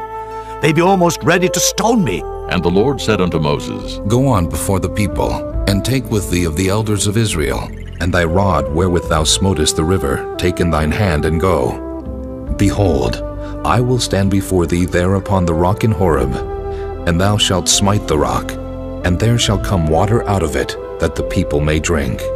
And Moses did so in the sight of the elders of Israel. And he called the name of the place Massah and Meribah, because of the chiding of the children of Israel, and because they tempted the Lord, saying, Is the Lord among us, or not? Then came Amalek and fought with Israel in Rephidim. And Moses said unto Joshua, Choose us out men, and go out, fight with Amalek. Tomorrow I will stand on the top of the hill with the rod of God in mine hand. So Joshua did as Moses had said to him, and fought with Amalek. And Moses, Aaron, and Hur went up to the top of the hill. And it came to pass, when Moses held up his hand, that Israel prevailed. And when he let down his hand, Amalek prevailed. But Moses' hands were heavy, and they took a stone and put it under him, and he sat thereon. And Aaron and Hur stayed up his hands, the one on the one side, and the other on the other side. And his hands were steady until the going down of the sun. And Joshua discomfited Amalek and his people with the edge of the sword. And the Lord said unto Moses, Write this for a memorial in a book, and rehearse it in the ears of Joshua. For I will utterly put out the remembrance of Amalek from under heaven. And Moses built an altar, and called the name of it Jehovah Nissi. For he said, Because the Lord hath sworn that the Lord will have war with Amalek from generation to generation. Chapter 18. When Jethro, the priest of Midian, Moses' father-in-law, heard of all that God had done for Moses and for Israel his people, and that the Lord had brought Israel out of Egypt, then Jethro, Moses' father-in-law, took Zipporah, Moses' wife, after he had sent her back, and her 2 sons, of which the name of the one was Gershom. For he said, I have been an alien in a strange land, And the name of the other was Eliezer, for "The God of my father," said he, "was mine help, and delivered me from the sword of Pharaoh." And Jethro, Moses' father-in-law, came with his sons and his wife unto Moses into the wilderness, where he encamped at the mount of God. And he said unto Moses, I, thy father-in-law Jethro, am come unto thee, and thy wife and her 2 sons with her. And Moses went out to meet his father-in-law, and did obeisance, and kissed him. And they asked each other of their welfare, and they came into the tent. And Moses told his father-in-law all that the Lord had done unto Pharaoh and to the Egyptians for Israel's sake, and all the travail that had come upon them by the way, and how the Lord delivered them. And Jethro rejoiced for all the goodness which the Lord had done to Israel, whom he had delivered out of the hand of the Egyptians. And Jethro said, Blessed be the Lord, who hath delivered you out of the hand of the Egyptians, and out of the hand of Pharaoh, who hath delivered the people from under the hand of the Egyptians. Now I know that the Lord is greater than all gods, for in the thing wherein they dealt proudly he was above them. And Jethro, Moses' father-in-law, took a burnt offering and sacrifices for God. And Aaron came and all the elders of Israel to eat bread with Moses' father-in-law before God. And it came to pass on the morrow that Moses sat to judge the people, and the people stood by Moses from the morning unto the evening. And when Moses' father-in-law saw all that he did to the people, he said, What is this thing that thou doest to the people? Why sittest thou thyself alone, and all the people stand by thee from morning unto even? And Moses said unto his father-in-law, Because the people come unto me to inquire of God. When they have a matter, they come unto me, and I judge between one and another. And I do make them know the statutes of God, and his laws. And Moses' father-in-law said unto him, The thing that thou doest is not good. Thou wilt surely wear away, both thou and this people that is with thee.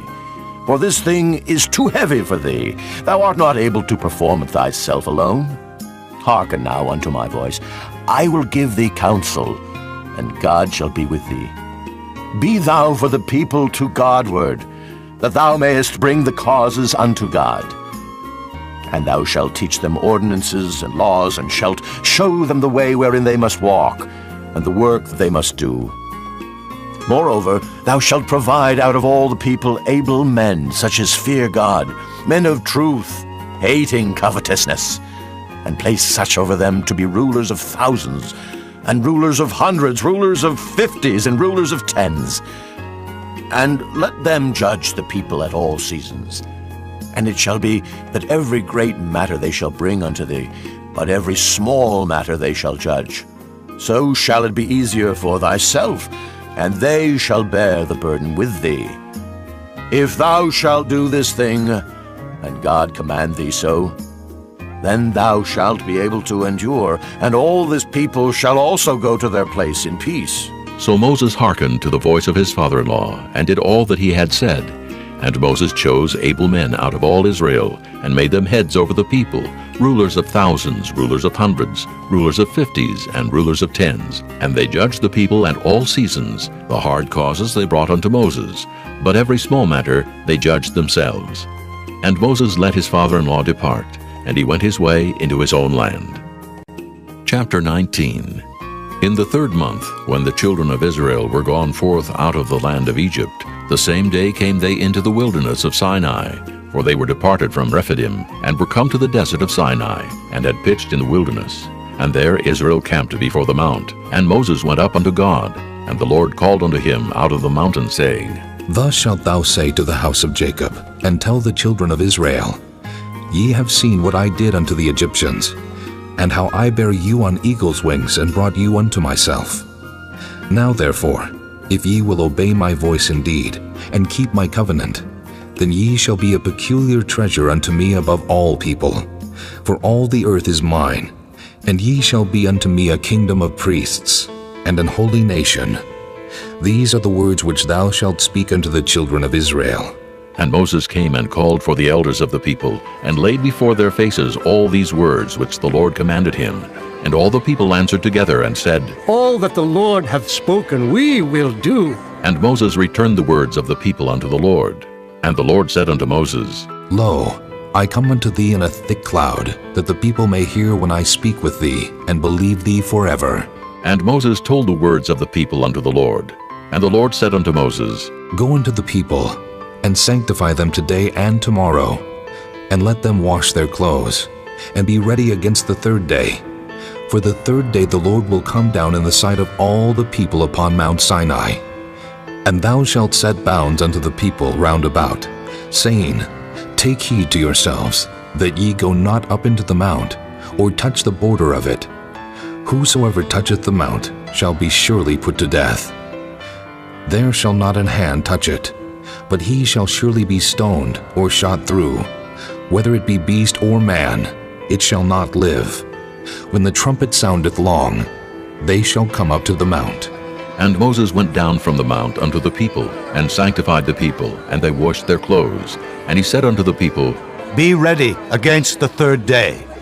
Come not at your wives. And it came to pass on the third day in the morning, that there were thunders and lightnings, and a thick cloud upon the mount, and the voice of the trumpet exceeding loud, so that all the people that was in the camp trembled. And Moses brought forth the people out of the camp to meet with God, and they stood at the nether part of the mount. And Mount Sinai was altogether on a smoke, because the Lord descended upon it in fire, and the smoke thereof ascended as the smoke of a furnace, and the whole mount quaked greatly. And when the voice of the trumpet sounded long, and waxed louder and louder, Moses spake, and God answered him by a voice. And the Lord came down upon Mount Sinai, on the top of the mount, and the Lord called Moses up to the top of the mount. And Moses went up, and the Lord said unto Moses, Go down, charge the people lest they break through unto the Lord to gaze, and many of them perish. And let the priests also, which come near to the Lord, sanctify themselves, lest the Lord break forth upon them.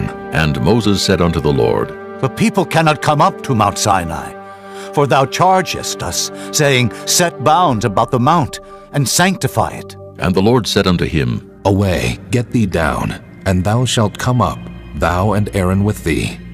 But let not the priests and the people break through to come up unto the Lord, lest he break forth upon them. So Moses went down unto the people, and spake unto them. Chapter 20. And God spake all these words, saying, I am the Lord thy God, which have brought thee out of the land of Egypt, out of the house of bondage. Thou shalt have no other gods before me. Thou shalt not make unto thee any graven image, or any likeness of anything that is in heaven above, or that is in the earth beneath, or that is in the water under the earth. Thou shalt not bow down thyself to them, nor serve them.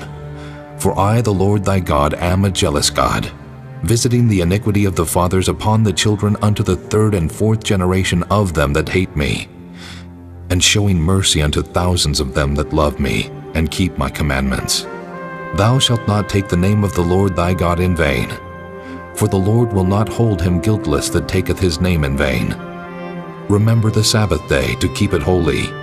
6 days shalt thou labor and do all thy work, but the seventh day is the Sabbath of the Lord thy God.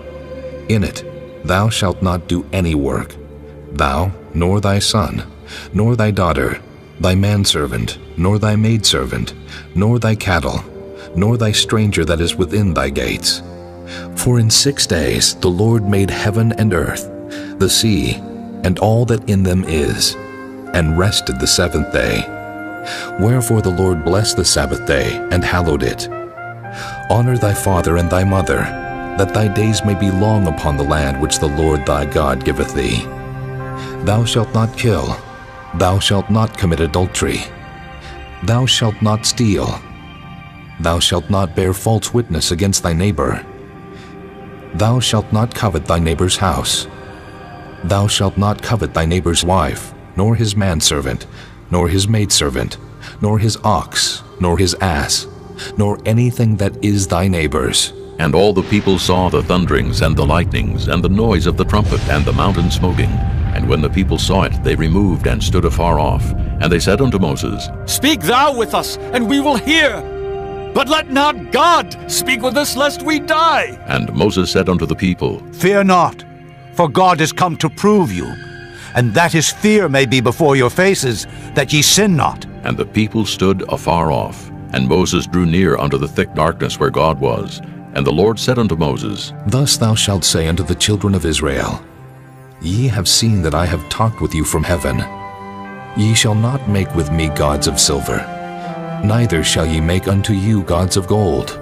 An altar of earth thou shalt make unto me, and shalt sacrifice thereon thy burnt offerings, and thy peace offerings, thy sheep, and thine oxen. In all places where I record my name I will come unto thee, and I will bless thee. And if thou wilt make me an altar of stone, thou shalt not build it of hewn stone, for if thou lift up thy tool upon it, thou hast polluted it. Neither shalt thou go up by steps unto mine altar, that thy nakedness be not discovered thereon. Chapter 21. Now these are the judgments which thou shalt set before them. If thou buy an Hebrew servant, 6 years he shall serve, and in the 7th he shall go out free for nothing. If he came in by himself, he shall go out by himself. If he were married, then his wife shall go out with him. If his master have given him a wife, and she have borne him sons or daughters, the wife and her children shall be her master's, and he shall go out by himself.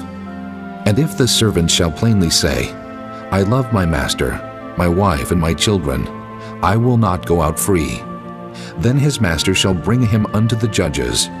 He shall also bring him to the door, or unto the doorpost, and his master shall bore his ear through with an awl, and he shall serve him forever.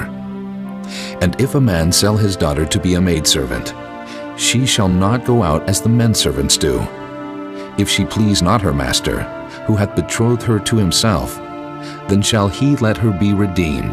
To sell her unto a strange nation he shall have no power, seeing he hath dealt deceitfully with her. And if he have betrothed her unto his son, he shall deal with her after the manner of daughters.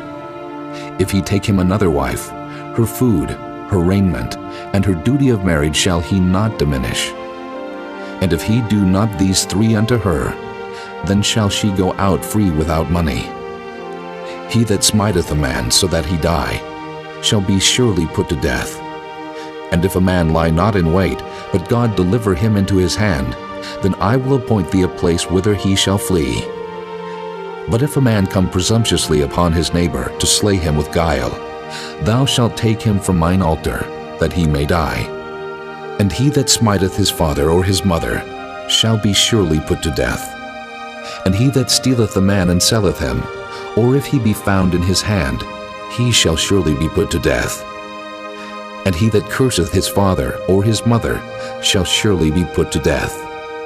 And if men strive together, and one smite another with a stone or with his fist, and he die not, but keepeth his bed, if he rise again, and walk abroad upon his staff, then shall he that smote him be quit. Only he shall pay for the loss of his time, and shall cause him to be thoroughly healed. And if a man smite his servant or his maid with a rod, and he die under his hand, he shall be surely punished. Notwithstanding, if he continue a day or 2, he shall not be punished, for he is his money. If men strive and hurt a woman with child, so that her fruit depart from her, and yet no mischief follow, he shall be surely punished, according as the woman's husband will lay upon him, and he shall pay as the judges determine. And if any mischief follow, then thou shalt give life for life, eye for eye, tooth for tooth, hand for hand, foot for foot, burning for burning, wound for wound, stripe for stripe. And if a man smite the eye of his servant, or the eye of his maid, that it perish, he shall let him go free for his eye's sake. And if he smite out his manservant's tooth, or his maidservant's tooth, he shall let him go free for his tooth's sake. If an ox gore a man or a woman, that they die, then the ox shall be surely stoned, and his flesh shall not be eaten, but the owner of the ox shall be quit. But if the ox were wont to push with his horn in time past, and it hath been testified to his owner, and he hath not kept him in, but that he hath killed a man or a woman, the ox shall be stoned, and his owner also shall be put to death. If there be laid on him a sum of money, then he shall give for the ransom of his life whatsoever is laid upon him. Whether he have gored a son, or have gored a daughter, according to this judgment shall it be done unto him. If the ox shall push a manservant or a maidservant, he shall give unto their master 30 shekels of silver, and the ox shall be stoned. And if a man shall open a pit, or if a man shall dig a pit, and not cover it, and an ox or an ass fall therein, the owner of the pit shall make it good, and give money unto the owner of them, and the dead beast shall be his. And if one man's ox hurt another's, that he die, then they shall sell the live ox and divide the money of it, and the dead ox also they shall divide. Or if it be known that the ox hath used to push in time past, and his owner hath not kept him in, he shall surely pay ox for ox, and the dead shall be his own. Chapter 22.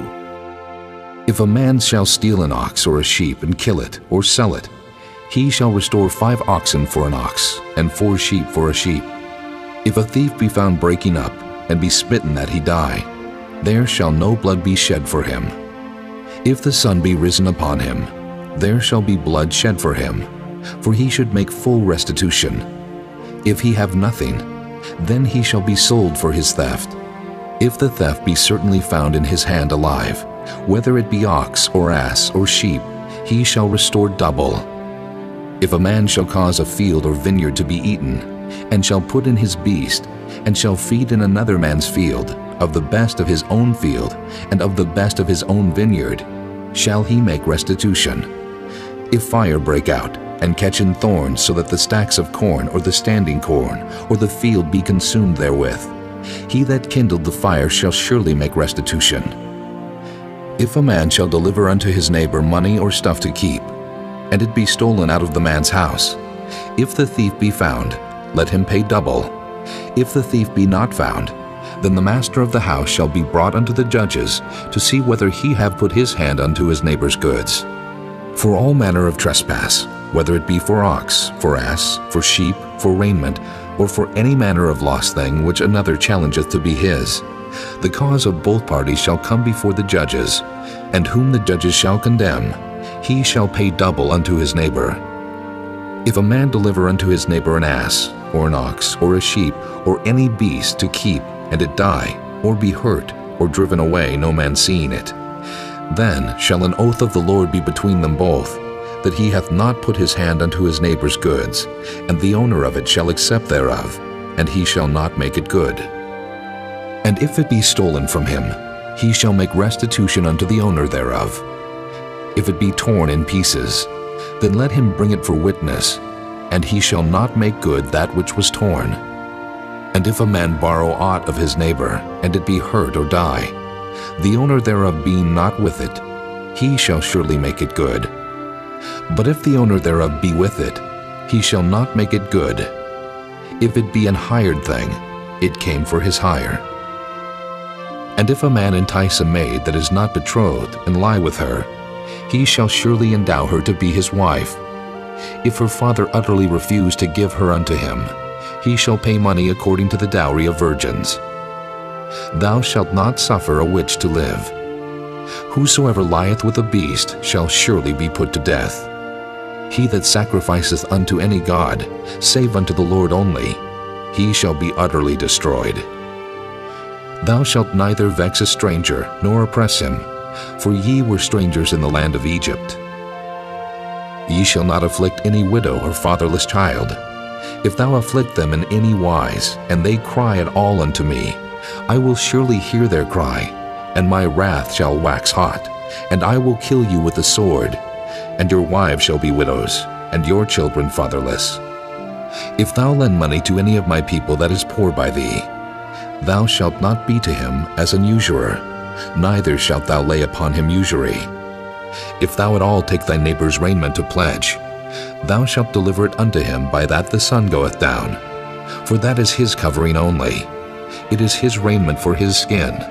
Wherein shall he sleep? And it shall come to pass, when he crieth unto me, that I will hear, for I am gracious. Thou shalt not revile the gods, nor curse the ruler of thy people. Thou shalt not delay to offer the first of thy ripe fruits, and of thy liquors. The firstborn of thy son shalt thou give unto me. Likewise shalt thou do with thine oxen, and with thy sheep. 7 days it shall be with his dam. On the 8th day thou shalt give it me. And ye shall be holy men unto me. Neither shall ye eat any flesh that is torn of beast in the field. Ye shall cast it to the dogs. Chapter 23. Thou shalt not raise a false report. Put not thine hand with the wicked to be an unrighteous witness. Thou shalt not follow a multitude to do evil, neither shalt thou speak in a cause to decline after many to wrest judgment. Neither shalt thou countenance a poor man in his cause. If thou meet thine enemy's ox or his ass going astray, thou shalt surely bring it back to him again. If thou see the ass of him that hateth thee lying under his burden, and wouldest forbear to help him, thou shalt surely help with him. Thou shalt not wrest the judgment of thy poor in his cause.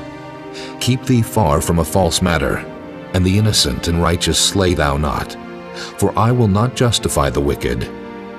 And thou shalt take no gift, for the gift blindeth the wise, and perverteth the words of the righteous. Also thou shalt not oppress a stranger, for ye know the heart of a stranger, seeing ye were strangers in the land of Egypt. And 6 years thou shalt sow thy land, and shalt gather in the fruits thereof. But the 7th year thou shalt let it rest and lie still, that the poor of thy people may eat, and what they leave the beasts of the field shall eat. In like manner thou shalt deal with thy vineyard, and with thy oliveyard.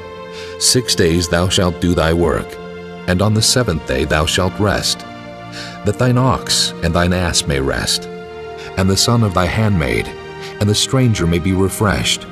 And in all things that I have said unto you be circumspect, and make no mention of the name of other gods, neither let it be heard out of thy mouth. 3 times thou shalt keep a feast unto me in the year. Thou shalt keep the feast of unleavened bread. Thou shalt eat unleavened bread 7 days, as I commanded thee, in the time appointed of the month Abib, for in it thou camest out from Egypt. And none shall appear before me empty. And the feast of harvest, the first fruits of thy labors which thou hast sown in the field, and the feast of ingathering, which is in the end of the year, when thou hast gathered in thy labors out of the field. 3 times in the year all thy males shall appear before the Lord God. Thou shalt not offer the blood of my sacrifice with leavened bread, neither shall the fat of my sacrifice remain until the morning. The first of the first fruits of thy land thou shalt bring into the house of the Lord thy God. Thou shalt not see the kid in his mother's milk. Behold, I send an angel before thee, to keep thee in the way, and to bring thee into the place which I have prepared. Beware of him, and obey his voice. Provoke him not, for he will not pardon your transgressions, for my name is in him. But if thou shalt indeed obey his voice, and do all that I speak, then I will be an enemy unto thine enemies, and an adversary unto thine adversaries. For mine angel shall go before thee, and bring thee in unto the Amorites, and the Hittites, and the Perizzites, and the Canaanites, the Hivites, and the Jebusites, and I will cut them off. Thou shalt not bow down to their gods, nor serve them, nor do after their works. But thou shalt utterly overthrow them, and quite break down their images. And ye shall serve the Lord your God, and he shall bless thy bread and thy water, and I will take sickness away from the midst of thee. There shall nothing cast their young, nor be barren in thy land. The number of thy days I will fulfill. I will send my fear before thee, and will destroy all the people to whom thou shalt come, and I will make all thine enemies turn their backs unto thee. And I will send hornets before thee, which shall drive out the Hivite, the Canaanite, and the Hittite from before thee. I will not drive them out from before thee in 1 year, lest the land become desolate, and the beast of the field multiply against thee. By little and little I will drive them out from before thee, until thou be increased and inherit the land. And I will set thy bounds from the Red Sea, even unto the sea of the Philistines, and from the desert unto the river. For I will deliver the inhabitants of the land into your hand, and thou shalt drive them out before thee. Thou shalt make no covenant with them, nor with their gods. They shall not dwell in thy land, lest they make thee sin against me. For if thou serve their gods, it will surely be a snare unto thee. Chapter 24. And he said unto Moses, Come up unto the Lord, thou, and Aaron, Nadab, and Abihu, and 70 of the elders of Israel, and worship ye afar off. And Moses alone shall come near the Lord, but they shall not come nigh, neither shall the people go up with him. And Moses came and told the people all the words of the Lord, and all the judgments. And all the people answered with one voice and said, All the words which the Lord hath said will we do. And Moses wrote all the words of the Lord, and rose up early in the morning, and builded an altar under the hill, and 12 pillars according to the 12 tribes of Israel. And he sent young men of the children of Israel, which offered burnt offerings, and sacrificed peace offerings of oxen unto the Lord. And Moses took half of the blood, and put it in basins, and half of the blood he sprinkled on the altar. And he took the book of the covenant, and read it in the audience of the people, and they said, All that the Lord hath said will we do, and be obedient. And Moses took the blood, and sprinkled it on the people, and said, Behold, the blood of the covenant, which the Lord hath made with you concerning all these words. Then went up Moses and Aaron, Nadab and Abihu, and 70 of the elders of Israel, and they saw the God of Israel. And there was under his feet as it were a paved work of a sapphire stone, and as it were the body of heaven in his clearness. And upon the nobles of the children of Israel he laid not his hand. Also they saw God, and did eat and drink.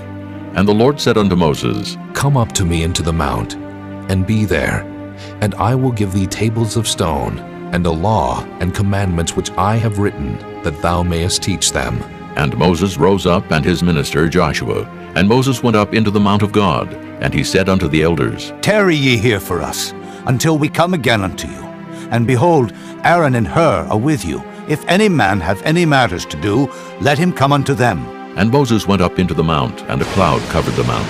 And the glory of the Lord abode upon Mount Sinai, and the cloud covered it 6 days. And the 7th day he called unto Moses out of the midst of the cloud. And the sight of the glory of the Lord was like devouring fire on the top of the mount in the eyes of the children of Israel. And Moses went into the midst of the cloud, and gat him up into the mount. And Moses was in the mount 40 days and 40 nights. Chapter 25. And the Lord spake unto Moses, saying, Speak unto the children of Israel, that they bring me an offering. Of every man that giveth it willingly, with his heart ye shall take my offering. And this is the offering which ye shall take of them: gold, and silver, and brass, and blue, and purple, and scarlet, and fine linen, and goat's hair, and ram skins dyed red, and badger skins, and shittim wood, oil for the light, spices for anointing oil, and for sweet incense, onyx stones, and stones to be set in the ephod, and in the breastplate. And let them make me a sanctuary, that I may dwell among them, according to all that I show thee, after the pattern of the tabernacle, and the pattern of all the instruments thereof. Even so shall ye make it. And they shall make an ark of shittim wood.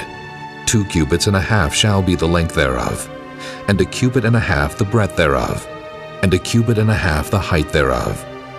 And thou shalt overlay it with pure gold. Within and without shalt thou overlay it, and shalt make upon it a crown of gold round about.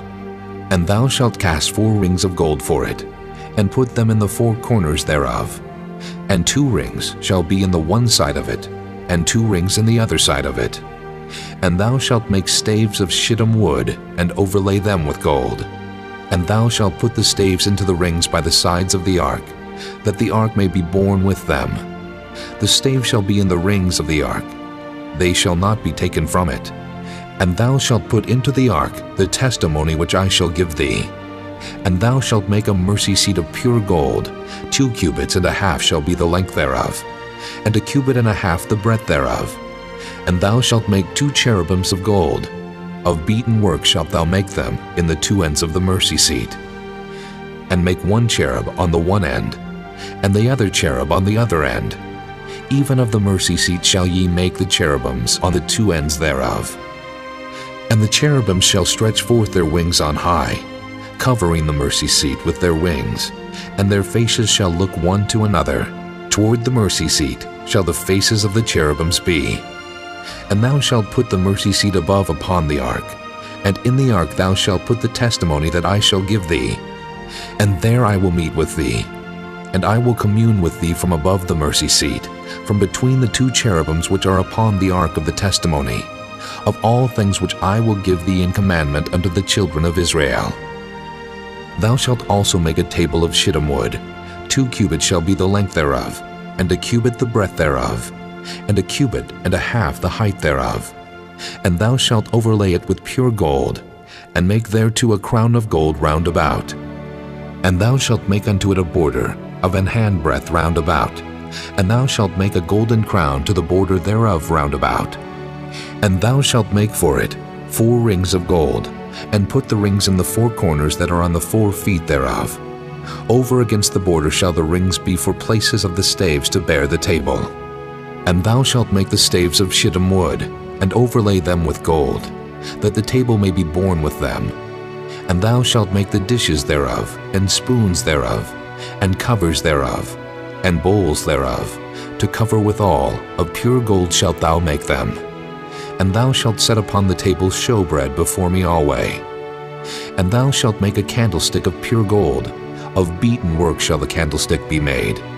His shaft, and his branches, his bowls, his knops, and his flowers shall be of the same. And 6 branches shall come out of the sides of it, 3 branches of the candlestick out of the one side, and 3 branches of the candlestick out of the other side. 3 bowls made like unto almonds, with a knop and a flower in one branch, and 3 bowls made like almonds in the other branch, with a knop and a flower. So in the 6 branches that come out of the candlestick, and in the candlestick shall be 4 bowls made like unto almonds, with their knops and their flowers. And there shall be a knop under 2 branches of the same, and a knop under 2 branches of the same, and a knop under 2 branches of the same, according to the 6 branches that proceed out of the candlestick. Their knops and their branches shall be of the same. All it shall be one beaten work of pure gold. And thou shalt make the 7 lamps thereof, and they shall light the lamps thereof, that they may give light over against it. And the tongs thereof, and the snuff dishes thereof, shall be of pure gold. Of a talent of pure gold shall he make it, with all these vessels. And look that thou make them after their pattern, which was showed thee in the mount. Chapter 26. Moreover, thou shalt make the tabernacle with 10 curtains of fine twined linen, and blue, and purple, and scarlet. With cherubims of cunning work shalt thou make them. The length of one curtain shall be 28 cubits, and the breadth of one curtain 4 cubits. And every one of the curtains shall have one measure. The 5 curtains shall be coupled together, one to another, and other 5 curtains shall be coupled one to another. And thou shalt make loops of blue upon the edge of the one curtain from the selvage in the coupling. And likewise shalt thou make in the uttermost edge of another curtain, in the coupling of the second.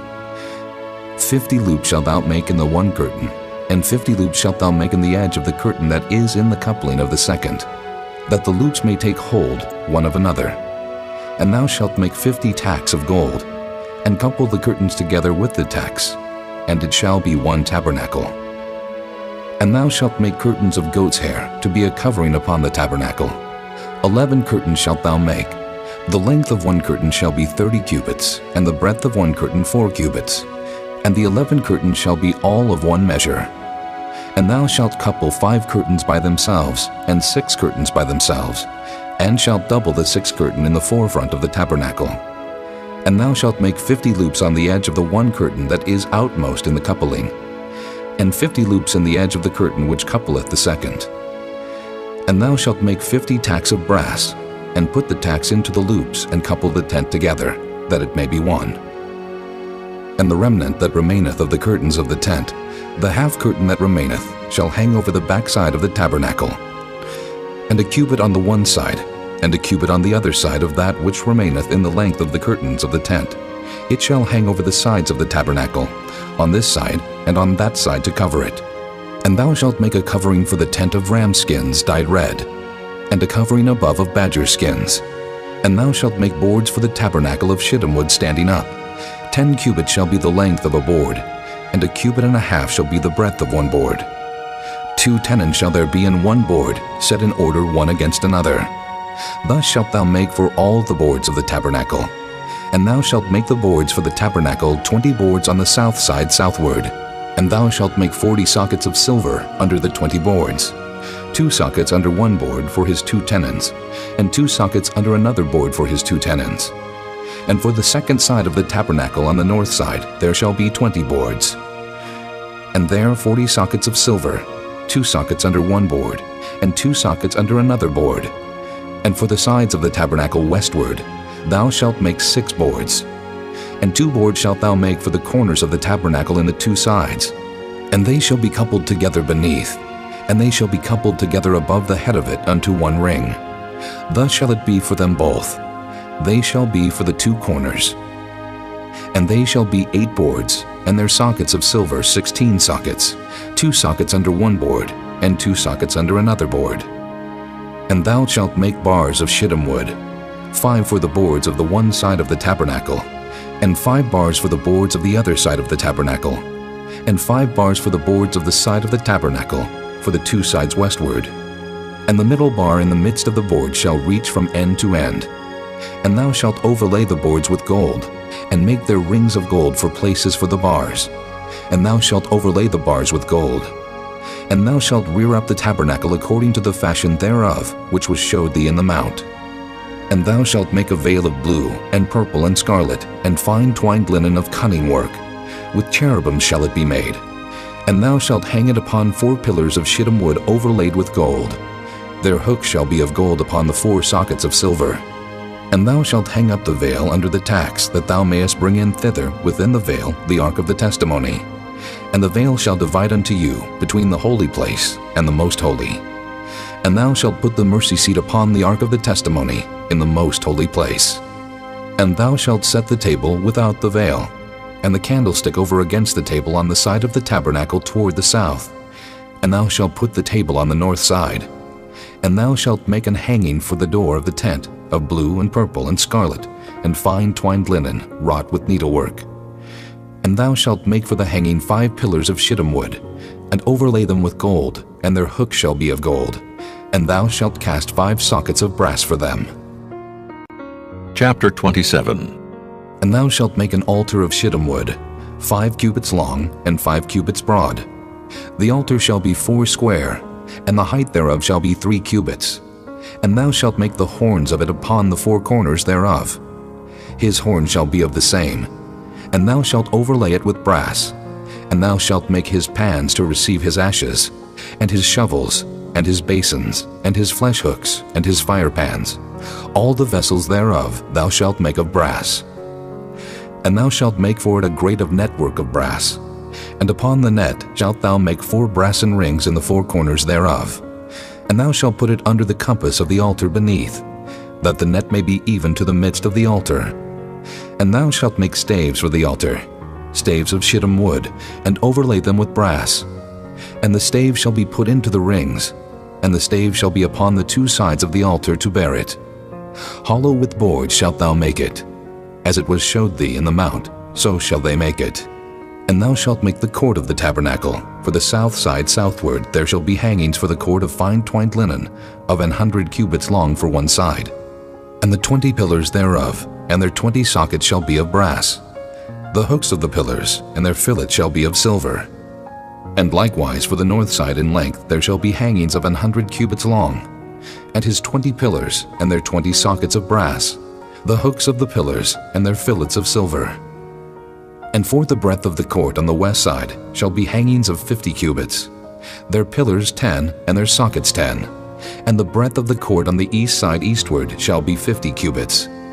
The hangings of one side of the gate shall be 15 cubits, their pillars 3, and their sockets 3. And on the other side shall be hangings 15 cubits, their pillars 3, and their sockets 3.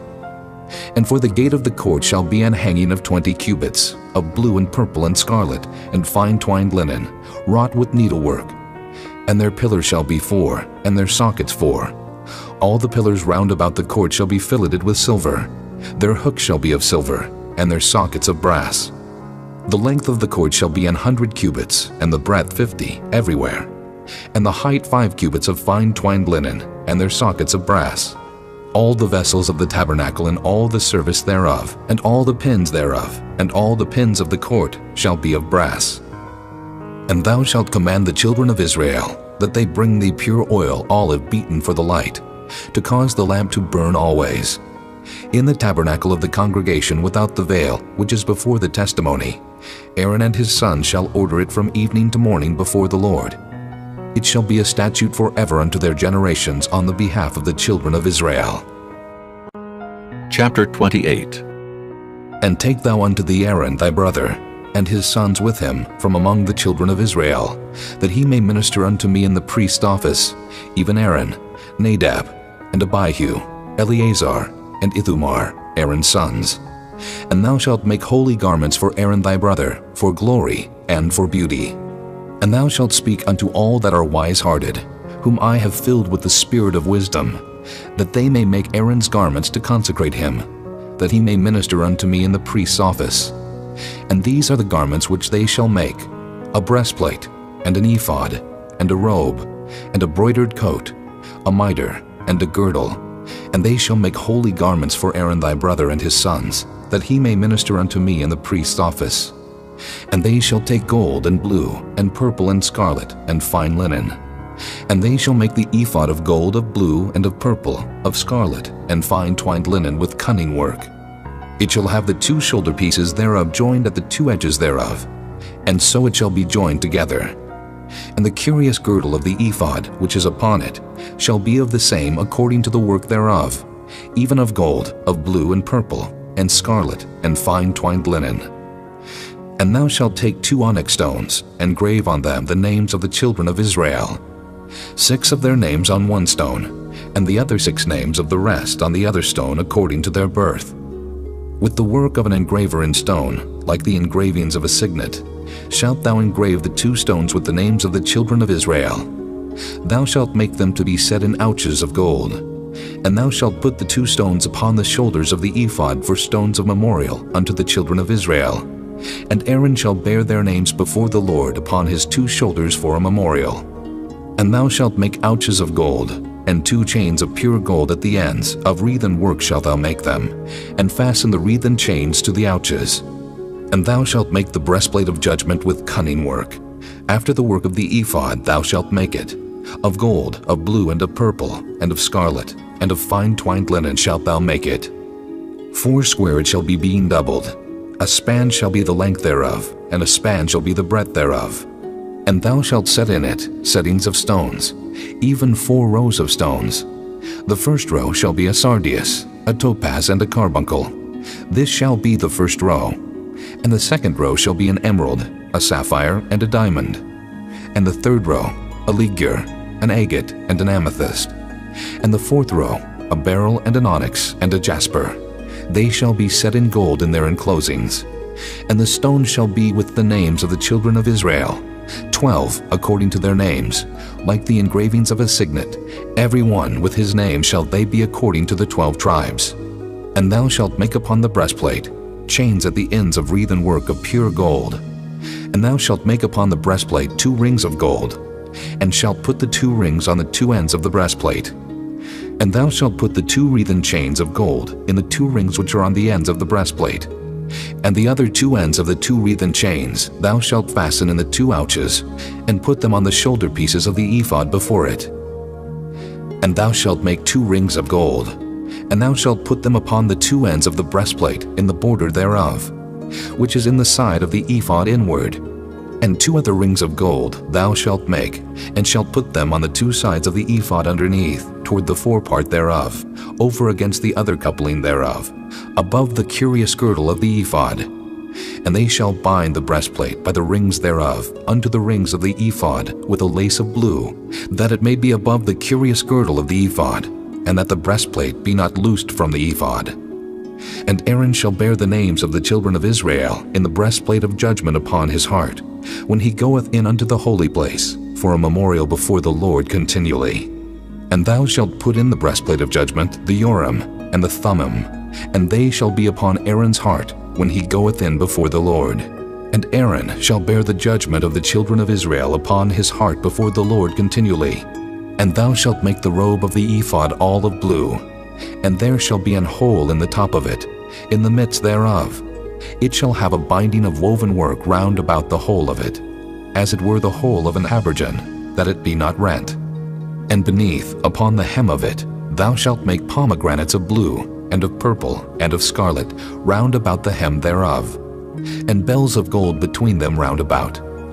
A golden bell and a pomegranate, a golden bell and a pomegranate, upon the hem of the robe round about.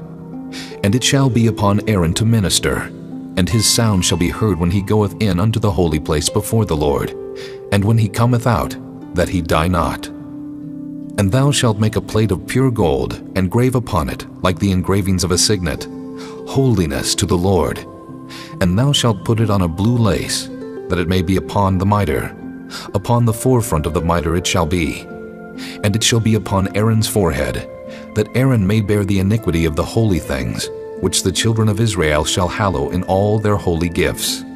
And it shall be always upon his forehead, that they may be accepted before the Lord. And thou shalt embroider the coat of fine linen, and thou shalt make the mitre of fine linen, and thou shalt make the girdle of needlework. And for Aaron's sons thou shalt make coats, and thou shalt make for them girdles, and bonnets shalt thou make for them, for glory and for beauty. And thou shalt put them upon Aaron thy brother, and his sons with him, and shalt anoint them, and consecrate them, and sanctify them, that they may minister unto me in the priest's office.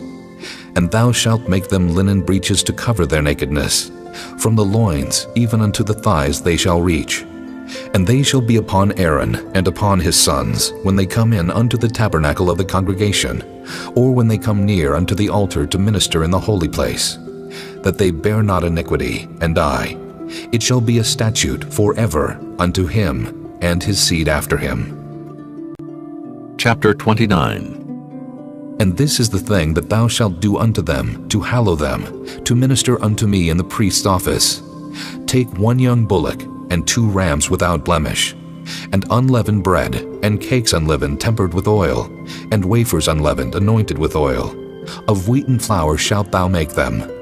And thou shalt put them into 1 basket, and bring them in the basket with the bullock and the 2 rams. And Aaron and his sons thou shalt bring unto the door of the tabernacle of the congregation, and shalt wash them with water. And thou shalt take the garments, and put upon Aaron the coat, and the robe of the ephod, and the ephod, and the breastplate, and gird him with the curious girdle of the ephod. And thou shalt put the mitre upon his head, and put the holy crown upon the mitre. Then shalt thou take the anointing oil, and pour it upon his head, and anoint him. And thou shalt bring his sons, and put coats upon them, and thou shalt gird them with girdles, Aaron and his sons, and put the bonnets on them, and the priest's office shall be theirs for a perpetual statute. And thou shalt consecrate Aaron and his sons. And thou shalt cause a bullock to be brought before the tabernacle of the congregation. And Aaron and his sons shall put their hands upon the head of the bullock. And thou shalt kill the bullock before the Lord, by the door of the tabernacle of the congregation. And thou shalt take of the blood of the bullock, and put it upon the horns of the altar with thy finger, and pour all the blood beside the bottom of the altar. And thou shalt take all the fat that covereth the inwards, and the caul that is above the liver, and the 2 kidneys, and the fat that is upon them, and burn them upon the altar. But the flesh of the bullock, and his skin, and his dung, shalt thou burn with fire without the camp. It is a sin offering. Thou shalt also take 1 ram, and Aaron and his sons shall put their hands upon the head of the ram. And thou shalt slay the ram. And thou shalt take his blood, and sprinkle it round about upon the altar. And thou shalt cut the ram in pieces, and wash the inwards of him, and his legs, and put them unto his pieces, and unto his head. And thou shalt burn the whole ram upon the altar. It is a burnt offering unto the Lord. It is a sweet savor, an offering made by fire unto the Lord. And thou shalt take the other ram, and Aaron and his sons shall put their hands upon the head of the ram. Then shalt thou kill the ram, and take of his blood, and put it upon the tip of the right ear of Aaron, and upon the tip of the right ear of his sons, and upon the thumb of their right hand, and upon the great toe of their right foot, and sprinkle the blood upon the altar round about. And thou shalt take of the blood that is upon the altar, and of the anointing oil, and sprinkle it upon Aaron, and upon his garments, and upon his sons, and upon the garments of his sons with him. And he shall be hallowed, and his garments and his sons' garments with him. Also thou shalt take of the ram the fat and the rump, and the fat that covereth the inwards, and the caul above the liver, and the 2 kidneys, and the fat that is upon them, and the right shoulder, for it is a ram of consecration. And 1 loaf of bread, and 1 cake of oiled bread, and 1 wafer out of the basket of the unleavened bread that is before the Lord. And thou shalt put all in the hands of Aaron, and in the hands of his sons, and shalt wave them for a wave offering before the Lord. And thou shalt receive them of their hands, and burn them upon the altar for a burnt offering, for a sweet savor before the Lord. It is an offering made by fire unto the Lord. And thou shalt take the breast of the ram of Aaron's consecration, and wave it for a wave offering before the Lord, and it shall be thy part. And thou shalt sanctify the breast of the wave offering, and the shoulder of the heave offering, which is waved, and which is heaved up, of the ram of the consecration, even of that which is for Aaron, and of that which is for his sons. And it shall be Aaron's and his sons by a statute forever from the children of Israel. For it is an heave offering, and it shall be an heave offering from the children of Israel of the sacrifice of their peace offerings, even their heave offering unto the Lord. And the holy garments of Aaron shall be his sons after him, to be anointed therein, and to be consecrated in them.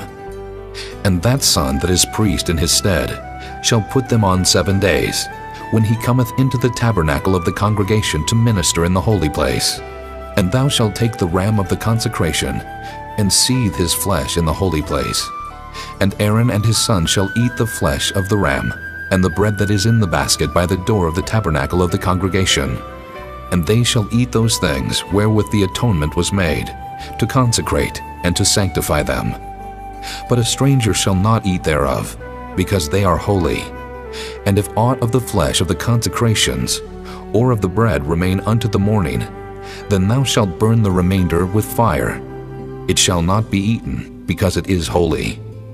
And thus shalt thou do unto Aaron, and to his sons, according to all things which I have commanded thee. 7 days shalt thou consecrate them, and thou shalt offer every day a bullock for a sin offering for atonement. And thou shalt cleanse the altar, when thou hast made an atonement for it, and thou shalt anoint it to sanctify it. 7 days thou shalt make an atonement for the altar, and sanctify it, and it shall be an altar most holy. Whatsoever toucheth the altar shall be holy. Now this is that which thou shalt offer upon the altar: 2 lambs of the first year, day by day continually. The 1 lamb thou shalt offer in the morning, and the other lamb thou shalt offer at even.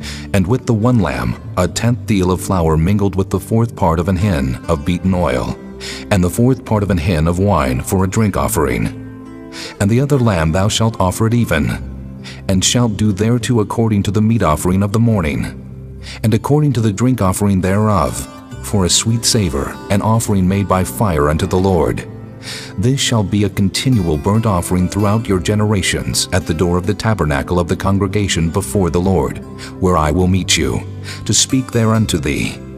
And there I will meet with the children of Israel, and the tabernacle shall be sanctified by my glory. And I will sanctify the tabernacle of the congregation, and the altar. I will sanctify also both Aaron and his sons, to minister to me in the priest's office. And I will dwell among the children of Israel, and will be their God. And they shall know that I am the Lord their God, that brought them forth out of the land of Egypt, that I may dwell among them. I am the Lord their God. Chapter 30. And thou shalt make an altar to burn incense upon. Of shittim wood shalt thou make it. A cubit shall be the length thereof, and a cubit the breadth thereof. 4 square shall it be, and 2 cubits shall be the height thereof. The horns thereof shall be of the same. And thou shalt overlay it with pure gold, the top thereof, and the sides thereof round about, and the horns thereof. And thou shalt make unto it a crown of gold round about. And 2 golden rings shalt thou make to it under the crown of it, by the 2 corners thereof. Upon the 2 sides of it shalt thou make it, and they shall be for places for the staves to bear it withal. And thou shalt make the staves of shittim wood, and overlay them with gold. And thou shalt put it before the veil that is by the ark of the testimony, before the mercy seat that is over the testimony, where I will meet with thee. And Aaron shall burn thereon sweet incense every morning. When he dresseth the lamps, he shall burn incense upon it. And when Aaron lighteth the lamps at even, he shall burn incense upon it, a perpetual incense before the Lord throughout your generations. Ye shall offer no strange incense thereon, nor burnt sacrifice, nor meat offering, neither shall ye pour drink offering thereon. And Aaron shall make an atonement upon the horns of it once in a year, with the blood of the sin offering of atonements. Once in the year shall he make atonement upon it throughout your generations. It is most holy unto the Lord. And the Lord spake unto Moses, saying, When thou takest the sum of the children of Israel after their number, then shall they give every man a ransom for his soul unto the Lord, when thou numberest them, that there be no plague among them when thou numberest them. This they shall give, every one that passeth among them that are numbered, half a shekel after the shekel of the sanctuary. A shekel is 20 gerahs, and half shekel shall be the offering of the Lord. Every one that passeth among them that are numbered, from 20 years old and above, shall give an offering unto the Lord. The rich shall not give more, and the poor shall not give less than half a shekel, when they give an offering unto the Lord to make an atonement for your souls. And thou shalt take the atonement money of the children of Israel, and shalt appoint it for the service of the tabernacle of the congregation, that it may be a memorial unto the children of Israel before the Lord, to make an atonement for your souls. And the Lord spake unto Moses, saying, Thou shalt also make a laver of brass, and his foot also of brass, to wash withal, and thou shalt put it between the tabernacle of the congregation and the altar, and thou shalt put water therein. For Aaron and his sons shall wash their hands and their feet thereat. When they go into the tabernacle of the congregation, they shall wash with water, that they die not. Or when they come near to the altar to minister, to burn offering made by fire unto the Lord. So they shall wash their hands and their feet, that they die not. And it shall be a statute forever to them, even to him and to his seed throughout their generations. Moreover, the Lord spake unto Moses, saying, Take thou also unto thee principal spices of pure myrrh, 500 shekels, and of sweet cinnamon half so much, even 250 shekels, and of sweet calamus 250 shekels, and of cassia 500 shekels, after the shekel of the sanctuary, and of oil olive and hin. And thou shalt make it an oil of holy ointment, an ointment compound after the art of the apothecary. It shall be an holy anointing oil. And thou shalt anoint the tabernacle of the congregation therewith, and the ark of the testimony, and the table, and all his vessels, and the candlestick, and his vessels, and the altar of incense, and the altar of burnt offering with all his vessels, and the laver, and his foot. And thou shalt sanctify them, that they may be most holy. Whatsoever toucheth them shall be holy. And thou shalt anoint Aaron and his sons, and consecrate them, that they may minister unto me in the priest's office. And thou shalt speak unto the children of Israel, saying, This shall be an holy anointing oil unto me throughout your generations. Upon man's flesh shall it not be poured, neither shall ye make any other like it after the composition of it. It is holy, and it shall be holy unto you. Whosoever compoundeth any like it, or whosoever putteth any of it upon a stranger, shall even be cut off from his people. And the Lord said unto Moses, Take unto thee sweet spices, stacte, and onycha, and galbanum. These sweet spices with pure frankincense, of each shall there be a like weight. And thou shalt make it a perfume, a confection after the art of the apothecary, tempered together, pure and holy.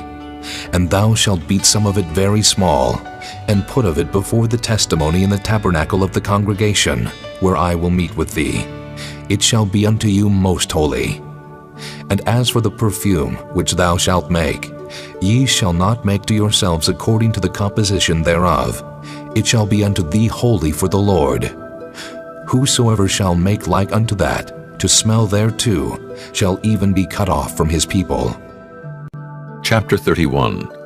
And the Lord spake unto Moses, saying, See, I have called by name Bezaleel, the son of Uri, the son of Hur of the tribe of Judah, and I have filled him with the Spirit of God, in wisdom, and in understanding, and in knowledge, and in all manner of workmanship, to devise cunning works, to work in gold, and in silver, and in brass, and in cutting of stones to set them, and in carving of timber, to work in all manner of workmanship.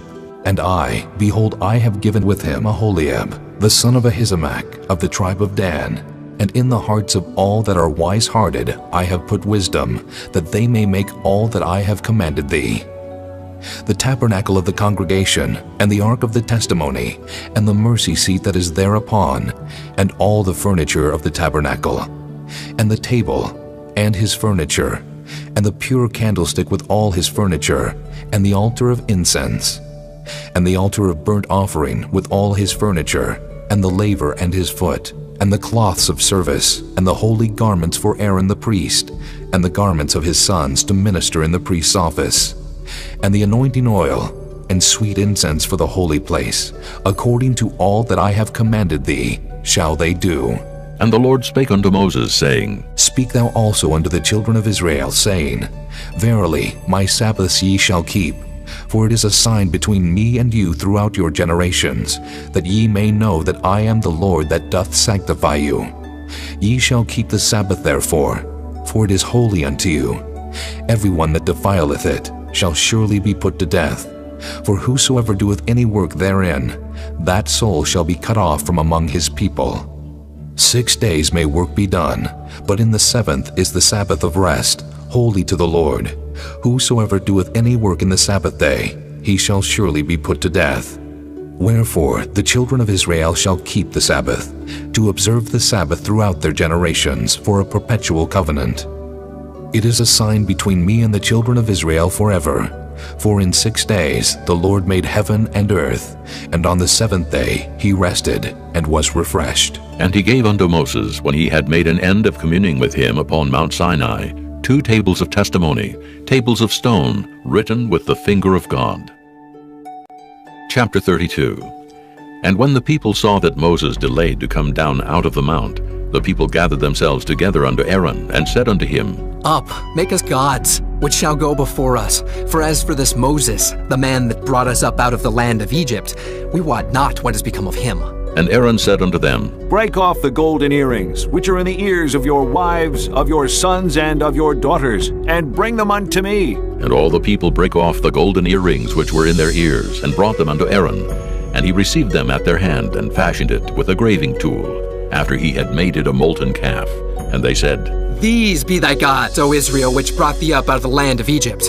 And when Aaron saw it, he built an altar before it, and Aaron made proclamation and said, Tomorrow is a feast to the Lord. And they rose up early on the morrow, and offered burnt offerings, and brought peace offerings. And the people sat down to eat and to drink, and rose up to play. And the Lord said unto Moses, Go, get thee down, for thy people which thou broughtest out of the land of Egypt have corrupted themselves. They have turned aside quickly out of the way which I commanded them. They have made them a molten calf, and have worshipped it, and have sacrificed thereunto, and said, These be thy gods, O Israel, which have brought thee up out of the land of Egypt.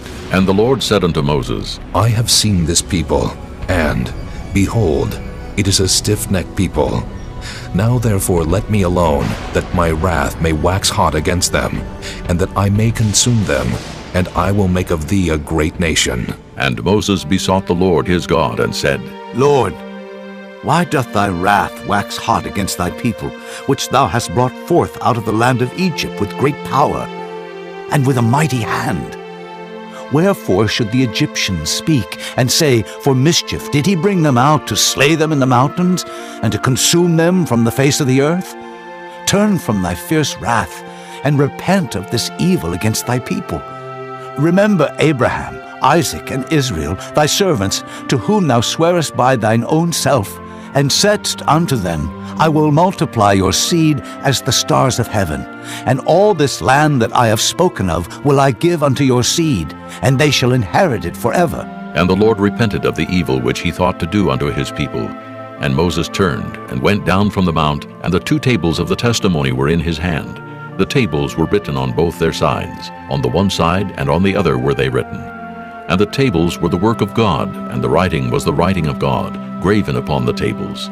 And when Joshua heard the noise of the people as they shouted, he said unto Moses, There is a noise of war in the camp. And he said, It is not the voice of them that shout for mastery, neither is it the voice of them that cry for being overcome, but the noise of them that sing do I hear. And it came to pass, as soon as he came nigh unto the camp, that he saw the calf and the dancing. And Moses' anger waxed hot, and he cast the tables out of his hands, and brake them beneath the mount. And he took the calf which they had made, and burnt it in the fire, and ground it to powder, and strawed it upon the water, and made the children of Israel drink of it. And Moses said unto Aaron, What did this people unto thee, that thou hast brought so great a sin upon them? And Aaron said, Let not the anger of my Lord wax hot. Thou knowest the people, that they are set on mischief. For they said unto me, Make us gods which shall go before us.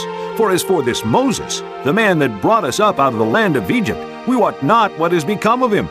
And I said unto them, Whosoever hath any gold, let them break it off. So they gave it me. Then I cast it into the fire, and there came out this calf. And when Moses saw that the people were naked, for Aaron had made them naked unto their shame among their enemies, then Moses stood in the gate of the camp, and said, Who is on the Lord's side? Let him come unto me. And all the sons of Levi gathered themselves together unto him. And he said unto them, Thus saith the Lord God of Israel, Put every man his sword by his side, and go in and out from gate to gate throughout the camp, and slay every man his brother, and every man his companion, and every man his neighbor. And the children of Levi did according to the word of Moses. And there fell of the people that day about 3,000 men. For Moses had said, Consecrate yourselves today to the Lord, even every man upon his son, and upon his brother, that he may bestow upon you a blessing this day. And it came to pass on the morrow, that Moses said unto the people, Ye have sinned a great sin. And now I will go up unto the Lord. Peradventure I shall make an atonement for your sin. And Moses returned unto the Lord, and said, Oh, this people have sinned a great sin, and have made them gods of gold. Yet now, if thou wilt forgive their sin, and if not, blot me, I pray thee, out of thy book which thou hast written. And the Lord said unto Moses, Whosoever hath sinned against me, him will I blot out of my book. Therefore now go, lead the people unto the place of which I have spoken unto thee. Behold, mine angel shall go before thee. Nevertheless, in the day when I visit, I will visit their sin upon them. And the Lord plagued the people, because they made the calf which Aaron made. Chapter 33. And the Lord said unto Moses, Depart, and go up hence, thou and the people which thou hast brought up out of the land of Egypt, unto the land which I swear unto Abraham, to Isaac, and to Jacob, saying, Unto thy seed will I give it. And I will send an angel before thee, and I will drive out the Canaanite, the Amorite, and the Hittite, and the Perizzite, the Hivite, and the Jebusite, unto a land flowing with milk and honey. For I will not go up in the midst of thee, for thou art a stiff-necked people, lest I consume thee in the way. And when the people heard these evil tidings, they mourned, and no man did put on him his ornaments. For the Lord had said unto Moses, Say unto the children of Israel, Ye are a stiff-necked people. I will come up into the midst of thee in a moment, and consume thee. Therefore now put off thy ornaments from thee, that I may know what to do unto thee. And the children of Israel stripped themselves of their ornaments by the Mount Horeb. And Moses took the tabernacle, and pitched it without the camp, afar off from the camp, and called it the tabernacle of the congregation. And it came to pass that every one which sought the Lord went out unto the tabernacle of the congregation, which was without the camp. And it came to pass, when Moses went out unto the tabernacle, that all the people rose up, and stood every man at his tent door, and looked after Moses until he was gone into the tabernacle.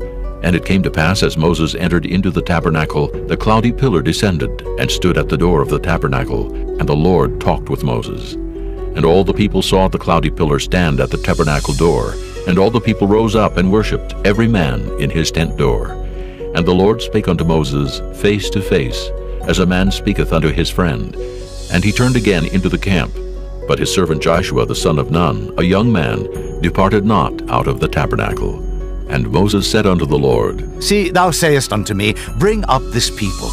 And thou hast not let me know whom thou wilt send with me. Yet thou hast said, I know thee by name, and thou hast also found grace in my sight. Now, therefore, I pray thee, if I have found grace in thy sight, show me now thy way, that I may know thee, that I may find grace in thy sight, and consider that this nation is thy people. And he said, My presence shall go with thee, and I will give thee rest. And he said unto him, If thy presence go not with me, carry us not up hence. For wherein shall it be known here that I and thy people have found grace in thy sight? Is it not in that thou goest with us? So shall we be separated, I and thy people, from all the people that are upon the face of the earth.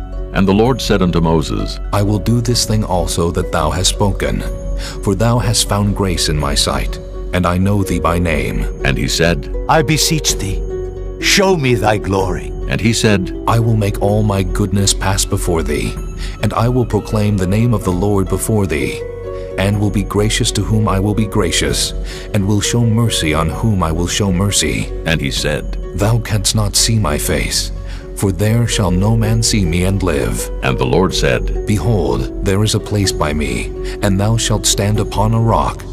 And it shall come to pass, while my glory passeth by, that I will put thee in a cleft of the rock, and will cover thee with my hand while I pass by. And I will take away mine hand, and thou shalt see my back parts, but my face shall not be seen. This concludes disc number 5. Chapter 34. And the Lord said unto Moses, Hew thee 2 tables of stone like unto the first, and I will write upon these tables the words that were in the first tables which thou breakest. And be ready in the morning, and come up in the morning unto Mount Sinai, and present thyself there to me in the top of the mount. And no man shall come up with thee, neither let any man be seen throughout all the mount, neither let the flocks nor herds feed before that mount. And he hewed 2 tables of stone like unto the first. And Moses rose up early in the morning, and went up unto Mount Sinai, as the Lord had commanded him, and took in his hand the 2 tables of stone. And the Lord descended in the cloud, and stood with him there, and proclaimed the name of the Lord. And the Lord passed by before him, and proclaimed, The Lord God, merciful and gracious, long-suffering and abundant in goodness and truth, keeping mercy for thousands, forgiving iniquity and transgression and sin, and that will by no means clear the guilty, visiting the iniquity of the fathers upon the children, and upon the children's children, unto the 3rd and to the 4th generation. And Moses made haste, and bowed his head toward the earth, and worshipped. And he said, If now I have found grace in thy sight, O Lord, let my Lord, I pray thee, go among us, for it is a stiff-necked people. And pardon our iniquity and our sin, and take us for thine inheritance. And he said, Behold, I make a covenant. Before all thy people I will do marvels, such as have not been done in all the earth, nor in any nation. And all the people among which thou art shall see the work of the Lord, for it is a terrible thing that I will do with thee. Observe thou that which I command thee this day. Behold, I drive out before thee the Amorite, and the Canaanite, and the Hittite, and the Perizzite, and the Hivite, and the Jebusite. Take heed to thyself, lest thou make a covenant with the inhabitants of the land whither thou goest, lest it be for a snare in the midst of thee. But ye shall destroy their altars, break their images, and cut down their groves. For thou shalt worship no other God, for the Lord, whose name is jealous, is a jealous God, lest thou make a covenant with the inhabitants of the land, and they go a-whoring after their gods, and do sacrifice unto their gods, and one call thee, and thou eat of his sacrifice. And thou take of their daughters unto thy sons, and their daughters go a-whoring after their gods, and make thy sons go a-whoring after their gods. Thou shalt make thee no molten gods. The feast of unleavened bread shalt thou keep. 7 days thou shalt eat unleavened bread, as I commanded thee in the time of the month Abib. For in the month Abib thou camest out from Egypt. All that openeth the matrix is mine, and every firstling among thy cattle, whether ox or sheep that is male. But the firstling of an ass thou shalt redeem with a lamb, and if thou redeem him not, then shalt thou break his neck. All the firstborn of thy sons thou shalt redeem, and none shall appear before me empty. 6 days thou shalt work, but on the 7th day thou shalt rest. In earing time and in harvest thou shalt rest. And thou shalt observe the feast of weeks, of the firstfruits of wheat harvest, and the feast of ingathering at the year's end. Thrice in the year shall all your men children appear before the Lord God, the God of Israel. For I will cast out the nations before thee, and enlarge thy borders. Neither shall any man desire thy land when thou shalt go up to appear before the Lord thy God thrice in the year. Thou shalt not offer the blood of my sacrifice with leaven, neither shall the sacrifice of the feast of the Passover be left unto the morning. The first of the firstfruits of thy land thou shalt bring unto the house of the Lord thy God. Thou shalt not see the kid in his mother's milk. And the Lord said unto Moses, Write thou these words, for after the tenor of these words I have made a covenant with thee and with Israel. And he was there with the Lord 40 days and 40 nights. He did neither eat bread nor drink water, and he wrote upon the tables the words of the covenant, the 10 commandments. And it came to pass, when Moses came down from Mount Sinai with the 2 tables of testimony in Moses' hand, when he came down from the mount, that Moses wist not that the skin of his face shone while he talked with him. And when Aaron and all the children of Israel saw Moses, behold, the skin of his face shone, and they were afraid to come nigh him. And Moses called unto them, and Aaron and all the rulers of the congregation returned unto him, and Moses talked with them. And afterward all the children of Israel came nigh, and he gave them in commandment all that the Lord had spoken with him in Mount Sinai. Until Moses had done speaking with them, he put a veil on his face. But when Moses went in before the Lord to speak with him, he took the veil off until he came out. And he came out and spake unto the children of Israel that which he was commanded. And the children of Israel saw the face of Moses, that the skin of Moses' face shone. And Moses put the veil upon his face again, until he went in to speak with him.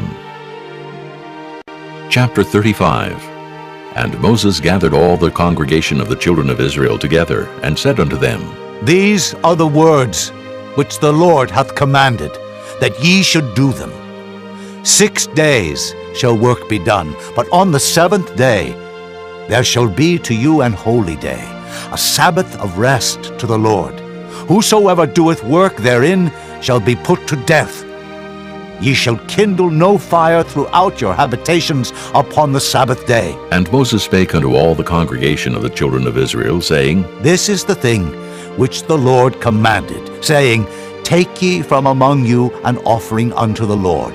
Whosoever is of a willing heart, let him bring it, an offering of the Lord, gold and silver and brass and blue and purple and scarlet and fine linen and goat's hair and ram's skins dyed red and badger's skins and shittim wood and oil for the light and spices for anointing oil and for the sweet incense and onyx stones and stones to be set for the ephod and for the breastplate.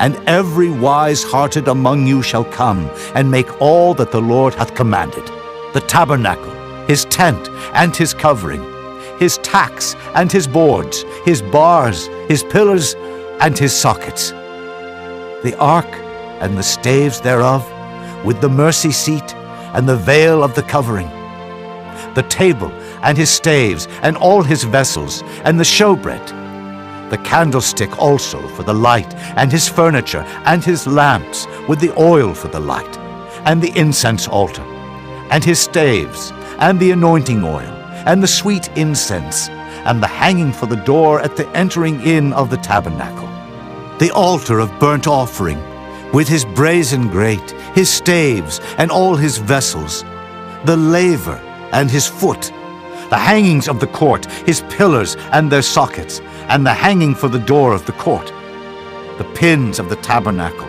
and the pins of the court, and their cords, the cloths of service to do service in the holy place, the holy garments for Aaron the priest, and the garments of his sons to minister in the priest's office. And all the congregation of the children of Israel departed from the presence of Moses, and they came every one whose heart stirred him up, and every one whom his spirit made willing, and they brought the Lord's offering to the work of the tabernacle of the congregation, and for all his service, and for the holy garments. And they came, both men and women, as many as were willing-hearted, and brought bracelets and earrings and rings and tablets, all jewels of gold. And every man that offered an offering of gold unto the Lord. And every man with whom was found blue and purple and scarlet and fine linen and goat's hair and red skins of rams and badger skins brought them. Every one that did offer an offering of silver and brass brought the Lord's offering, and every man with whom was found shittim wood for any work of the service brought it. And all the women that were wise-hearted did spin with their hands, and brought that which they had spun, both of blue and of purple and of scarlet and of fine linen. And all the women whose hearts stirred them up in wisdom spun goat's hair. And the rulers brought onyx stones, and stones to be set for the ephod and for the breastplate, and spice and oil for the light, and for the anointing oil, and for the sweet incense. The children of Israel brought a willing offering unto the Lord, every man and woman whose heart made them willing to bring for all manner of work, which the Lord had commanded to be made by the hand of Moses. And Moses said unto the children of Israel, See, the Lord hath called by name Bezaleel, the son of Uri, the son of Hur, of the tribe of Judah. And he hath filled him with the Spirit of God, in wisdom, in understanding, and in knowledge, and in all manner of workmanship, and to devise curious works, to work in gold, and in silver, and in brass, and in the cutting of stones, to set them, and in carving of wood, to make any manner of cunning work. And he hath put in his heart that he may teach both he and Aholiab, the son of Ahisamach, of the tribe of Dan.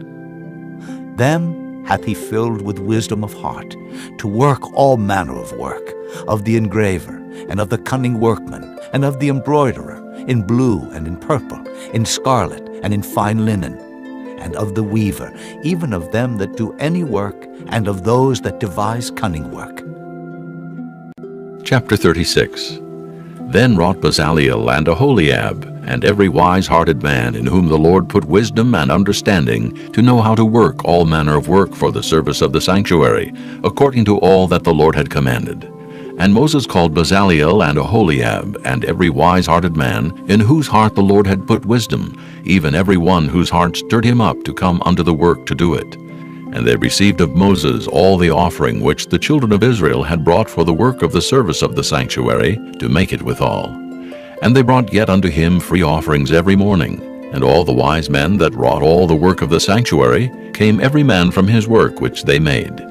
And they spake unto Moses, saying, The people bring much more than enough for the service of the work, which the Lord commanded to make. And Moses gave commandment, and they caused it to be proclaimed throughout the camp, saying, Let neither man nor woman make any more work for the offering of the sanctuary. So the people were restrained from bringing, for the stuff they had was sufficient for all the work to make it, and too much. And every wise-hearted man among them that wrought the work of the tabernacle made 10 curtains of fine twined linen, and blue, and purple, and scarlet. With cherubims of cunning work made he them. The length of one curtain was 28 cubits, and the breadth of one curtain 4 cubits. The curtains were all of one size. And he coupled the 5 curtains one unto another, and the other 5 curtains he coupled one unto another. And he made loops of blue on the edge of one curtain from the selvage in the coupling. Likewise he made in the uttermost side of another curtain, in the coupling of the second. 50 loops made he in one curtain, and 50 loops made he in the edge of the curtain, which was in the coupling of the second. The loops held one curtain to another. And he made 50 tacks of gold, and coupled the curtains one unto another with the tacks, so it became one tabernacle. And he made curtains of goat's hair for the tent over the tabernacle. 11 curtains he made them. The length of one curtain was 30 cubits, and 4 cubits was the breadth of one curtain. The 11 curtains were of one size. And he coupled 5 curtains by themselves, and 6 curtains by themselves. And he made 50 loops upon the uttermost edge of the curtain in the coupling. And 50 loops made he upon the edge of the curtain which coupleth the second. And he made 50 tacks of brass to couple the tent together, that it might be one. And he made a covering for the tent of ram skin dyed red, and a covering of badger skin above that. And he made boards for the tabernacle of shittim wood standing up. The length of a board was 10 cubits, and the breadth of a board was 1 cubit and a half. One board had 2 tenons, equally distant one from another. Thus did he make for all the boards of the tabernacle. And he made boards for the tabernacle, 20 boards for the south side southward. And 40 sockets of silver he made under the 20 boards, 2 sockets under one board for his 2 tenons, and 2 sockets under another board for his 2 tenons. And for the other side of the tabernacle, which is toward the north corner, he made 20 boards, and there 40 sockets of silver, 2 sockets under one board, and 2 sockets under another board. And for the sides of the tabernacle westward, he made 6 boards. And 2 boards made he for the corners of the tabernacle in the 2 sides. And they were coupled beneath, and coupled together at the head thereof, to 1 ring. Thus he did to both of them in both the corners. And there were 8 boards, and their sockets were 16 sockets of silver, under every board 2 sockets. And he made bars of shittim wood, 5 for the boards of the one side of the tabernacle, and 5 bars for the boards of the other side of the tabernacle, and 5 bars for the boards of the tabernacle for the sides westward. And he made the middle bar to shoot through the boards from the one end to the other. And he overlaid the boards with gold, and made their rings of gold to be places for the bars, and overlaid the bars with gold. And he made a veil of blue and purple and scarlet and fine twined linen. With cherubims made he it of cunning work. And he made thereunto 4 pillars of shittim wood, and overlaid them with gold. Their hooks were of gold. And he cast for them 4 sockets of silver. And he made an hanging for the tabernacle door of blue and purple and scarlet, and fine twined linen of needlework, and the 5 pillars of it with their hooks. And he overlaid their chapiters and their fillets with gold, but their 5 sockets were of brass. Chapter 37. And Bezaleel made the ark of shittim wood. 2 cubits and a half was the length of it, and 1 cubit and a half the breadth of it, and 1 cubit and a half the height of it. And he overlaid it with pure gold within and without, and made a crown of gold to it round about. And he cast for it 4 rings of gold to be set by the 4 corners of it, even 2 rings upon the one side of it, and 2 rings upon the other side of it. And he made staves of shittim wood, and overlaid them with gold. And he put the staves into the rings by the sides of the ark, to bear the ark. And he made the mercy seat of pure gold. 2 cubits and a half was the length thereof, and 1 cubit and a half the breadth thereof. And he made 2 cherubims of gold, beaten out of 1 piece made he them, on the 2 ends of the mercy seat. 1 cherub on the end on this side, and another cherub on the other end on that side. Out of the mercy seat made he the cherubims on the 2 ends thereof. And the cherubims spread out their wings on high, and covered with their wings over the mercy seat, with their faces one to another. Even to the mercy seatward were the faces of the cherubims. And he made the table of shittim wood. 2 cubits was the length thereof, and 1 cubit the breadth thereof, and 1 cubit and a half the height thereof. And he overlaid it with pure gold, and made thereunto a crown of gold round about. Also he made thereunto a border of an handbreadth round about, and made a crown of gold for the border thereof round about.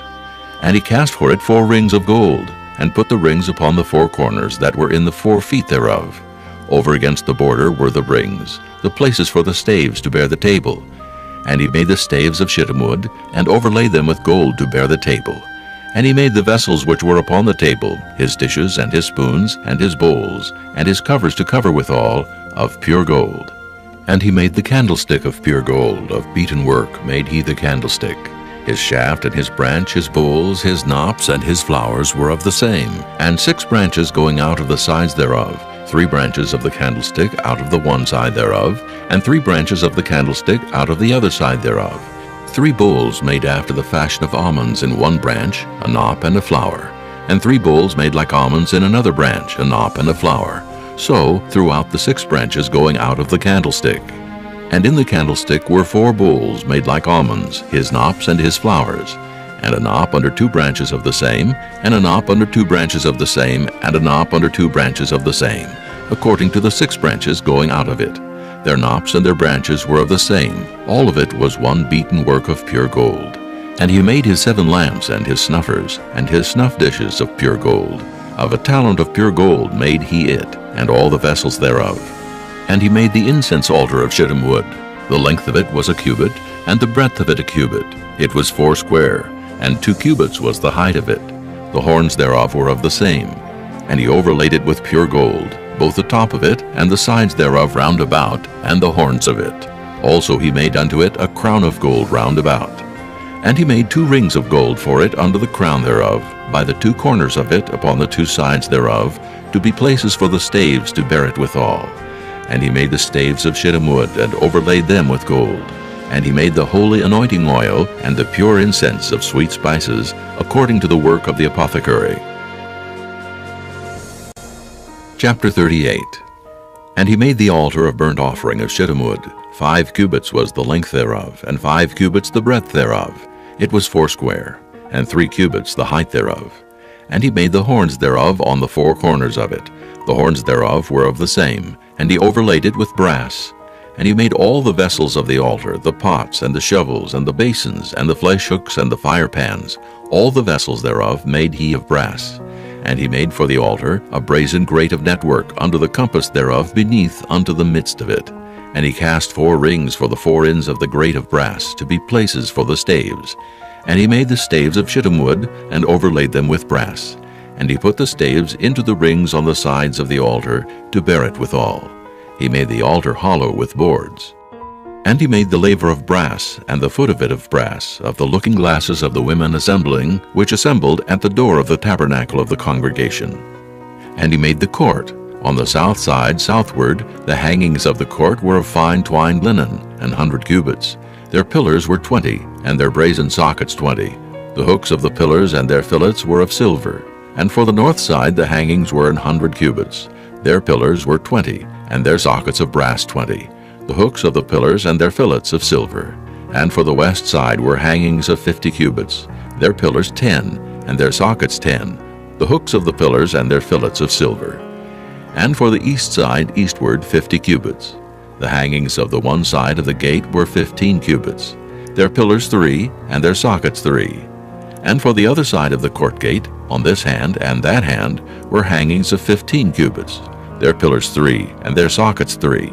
All the hangings of the court round about were of fine twined linen. And the sockets for the pillars were of brass, the hooks of the pillars and their fillets of silver, and the overlaying of their chapiters of silver, and all the pillars of the court were filleted with silver. And the hanging for the gate of the court was needlework of blue and purple and scarlet and fine twined linen, and 20 cubits was the length, and the height and the breadth was 5 cubits, answerable to the hangings of the court. And their pillars were 4, and their sockets of brass 4, their hooks of silver, and the overlaying of their chapiters, and their fillets of silver. And all the pins of the tabernacle, and of the court round about, were of brass. This is the sum of the tabernacle, even of the tabernacle of testimony, as it was counted according to the commandment of Moses, for the service of the Levites, by the hand of Ithamar, son to Aaron the priest. And Bezaleel, the son of Uri, the son of Hur, of the tribe of Judah, made all that the Lord commanded Moses. And with him was Aholiab, son of Ahishamach, of the tribe of Dan, an engraver, and a cunning workman, and an embroiderer in blue, and in purple, and in scarlet, and fine linen. All the gold that was occupied for the work in all the work of the holy place, even the gold of the offering, was 29 talents, and 730 shekels, after the shekel of the sanctuary. And the silver of them that were numbered of the congregation was 100 talents, and 1,760 shekels, after the shekel of the sanctuary. A beka for every man, that is, half a shekel after the shekel of the sanctuary, for every one that went to be numbered from 20 years old and upward, for 600,000 and 3,550 men. And of the 100 talents of silver were cast the sockets of the sanctuary, and the sockets of the veil, 100 sockets of the 100 talents, a talent for a socket. And of the 1,775 shekels he made hooks for the pillars, and overlaid their chapiters, and filleted them. And the brass of the offering was 70 talents, and 2,400 shekels, and therewith he made the sockets to the door of the tabernacle of the congregation, and the brazen altar, and the brazen grate for it, and all the vessels of the altar, and the sockets of the court round about, and the sockets of the court gate, and all the pins of the tabernacle, and all the pins of the court round about. Chapter 39. And of the blue and purple and scarlet they made cloths of service, to do service in the holy place, and made the holy garments for Aaron, as the Lord commanded Moses. And he made the ephod of gold, blue and purple and scarlet, and fine twined linen. And they did beat the gold into thin plates, and cut it into wires, to work it in the blue, and in the purple, and in the scarlet, and in the fine linen, with cunning work. They made shoulder pieces for it, to couple it together. By the 2 edges was it coupled together. And the curious girdle of his ephod that was upon it was of the same, according to the work thereof, of gold, blue, and purple, and scarlet, and fine twined linen, as the Lord commanded Moses.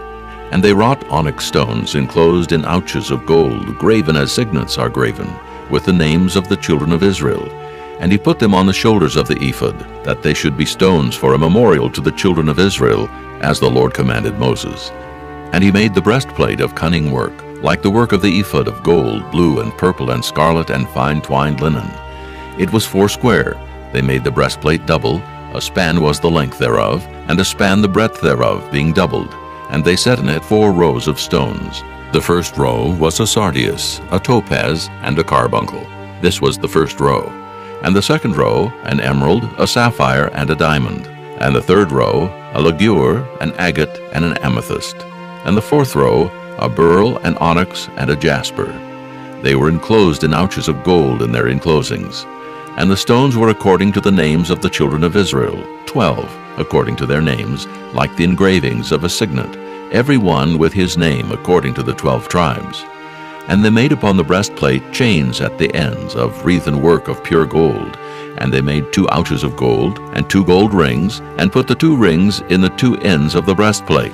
And they put the 2 wreathen chains of gold in the 2 rings on the ends of the breastplate. And the 2 ends of the 2 wreathen chains they fastened in the 2 ouches, and put them on the shoulder pieces of the ephod before it. And they made 2 rings of gold, and put them on the 2 ends of the breastplate, upon the border of it, which was on the side of the ephod inward. And they made 2 other golden rings, and put them on the 2 sides of the ephod underneath, toward the forepart of it, over against the other coupling thereof, above the curious girdle of the ephod. And they did bind the breastplate by his rings unto the rings of the ephod with a lace of blue, that it might be above the curious girdle of the ephod, and that the breastplate might not be loosed from the ephod, as the Lord commanded Moses. And he made the robe of the ephod of woven work, all of blue, and there was an hole in the midst of the robe, as the hole of an habergeon, with a band round about the hole, that it should not rend. And they made upon the hems of the robe pomegranates of blue, and purple, and scarlet, and twined linen. And they made bells of pure gold, and put the bells between the pomegranates upon the hem of the robe, round about between the pomegranates. A bell and a pomegranate, a bell and a pomegranate, round about the hem of the robe to minister in, as the Lord commanded Moses. And they made coats of fine linen of woven work for Aaron and for his sons, and a mitre of fine linen, and goodly bonnets of fine linen, and linen breeches of fine twined linen, and a girdle of fine twined linen, and blue and purple and scarlet, of needlework, as the Lord commanded Moses. And they made the plate of the holy crown of pure gold, and wrote upon it a writing, like to the engravings of a signet, Holiness to the Lord. And they tied unto it a lace of blue, to fasten it on high upon the mitre, as the Lord commanded Moses. Thus was all the work of the tabernacle of the tent of the congregation finished. And the children of Israel did according to all that the Lord commanded Moses, so did they. And they brought the tabernacle unto Moses, the tent and all his furniture, his tacks, his boards, his bars, and his pillars, and his sockets, and the covering of ram skins dyed red, and the covering of badger skins, and the veil of the covering, the ark of the testimony, and the staves thereof, and the mercy seat, the table and all the vessels thereof, and the showbread, the pure candlestick with the lamps thereof, even with the lamps to be set in order, and all the vessels thereof, and the oil for light, and the golden altar, and the anointing oil, and the sweet incense, and the hanging for the tabernacle door, the brazen altar, and his grate of brass, his staves, and all his vessels, the laver and his foot, the hangings of the court, his pillars, and his sockets, and the hanging for the court gate, his cords and his pins, and all the vessels of the service of the tabernacle for the tent of the congregation, the cloths of service to do service in the holy place, and the holy garments for Aaron the priest, and his sons' garments, to minister in the priest's office. According to all that the Lord commanded Moses, so the children of Israel made all the work. And Moses did look upon all the work, and behold, they had done it as the Lord had commanded. Even so had they done it, and Moses blessed them. Chapter 40. And the Lord spake unto Moses, saying, On the first day of the first month shalt thou set up the tabernacle of the tent of the congregation. And thou shalt put therein the ark of the testimony, and cover the ark with the veil. And thou shalt bring in the table, and set in order the things that are to be set in order upon it. And thou shalt bring in the candlestick, and light the lamps thereof. And thou shalt set the altar of gold for the incense before the ark of the testimony, and put the hanging of the door to the tabernacle. And thou shalt set the altar of the burnt offering before the door of the tabernacle of the tent of the congregation. And thou shalt set the laver between the tent of the congregation and the altar, and shalt put water therein. And thou shalt set up the court round about, and hang up the hanging at the court gate. And thou shalt take the anointing oil, and anoint the tabernacle, and all that is therein, and shalt hallow it, and all the vessels thereof, and it shall be holy. And thou shalt anoint the altar of the burnt offering, and all his vessels, and sanctify the altar, and it shall be an altar most holy. And thou shalt anoint the laver and his foot, and sanctify it. And thou shalt bring Aaron and his sons unto the door of the tabernacle of the congregation, and wash them with water. And thou shalt put upon Aaron the holy garments, and anoint him, and sanctify him, that he may minister unto me in the priest's office. And thou shalt bring his sons, and clothe them with coats. And thou shalt anoint them, as thou didst anoint their father, that they may minister unto me in the priest's office. For their anointing shall surely be an everlasting priesthood throughout their generations. Thus did Moses, according to all that the Lord commanded him, so did he. And it came to pass in the first month, in the second year, on the first day of the month, that the tabernacle was reared up. And Moses reared up the tabernacle, and fastened his sockets, and set up the boards thereof, and put in the bars thereof, and reared up his pillars. And he spread abroad the tent over the tabernacle, and put the covering of the tent above upon it, as the Lord commanded Moses. And he took and put the testimony into the ark, and set the staves on the ark, and put the mercy seat above upon the ark. And he brought the ark into the tabernacle, and set up the veil of the covering, and covered the ark of the testimony, as the Lord commanded Moses. And he put the table in the tent of the congregation, upon the side of the tabernacle northward, without the veil. And he set the bread in order upon it before the Lord, as the Lord had commanded Moses. And he put the candlestick in the tent of the congregation, over against the table, on the side of the tabernacle southward. And he lighted the lamps before the Lord, as the Lord commanded Moses. And he put the golden altar in the tent of the congregation before the veil, and he burnt sweet incense thereon, as the Lord commanded Moses. And he set up the hanging at the door of the tabernacle, and he put the altar of burnt offering by the door of the tabernacle of the tent of the congregation, and offered upon it the burnt offering and the meat offering, as the Lord commanded Moses. And he set the laver between the tent of the congregation and the altar, and put water there to wash withal. And Moses and Aaron and his sons washed their hands and their feet thereat. When they went into the tent of the congregation, and when they came near unto the altar, they washed as the Lord commanded Moses. And he reared up the court round about the tabernacle and the altar, and set up the hanging of the court gate. So Moses finished the work. Then a cloud covered the tent of the congregation, and the glory of the Lord filled the tabernacle. And Moses was not able to enter into the tent of the congregation, because the cloud abode thereon, and the glory of the Lord filled the tabernacle. And when the cloud was taken up from over the tabernacle, the children of Israel went onward in all their journeys. But if the cloud were not taken up, then they journeyed not till the day that it was taken up. For the cloud of the Lord was upon the tabernacle by day, and fire was on it by night, in the sight of all the house of Israel throughout all their journeys.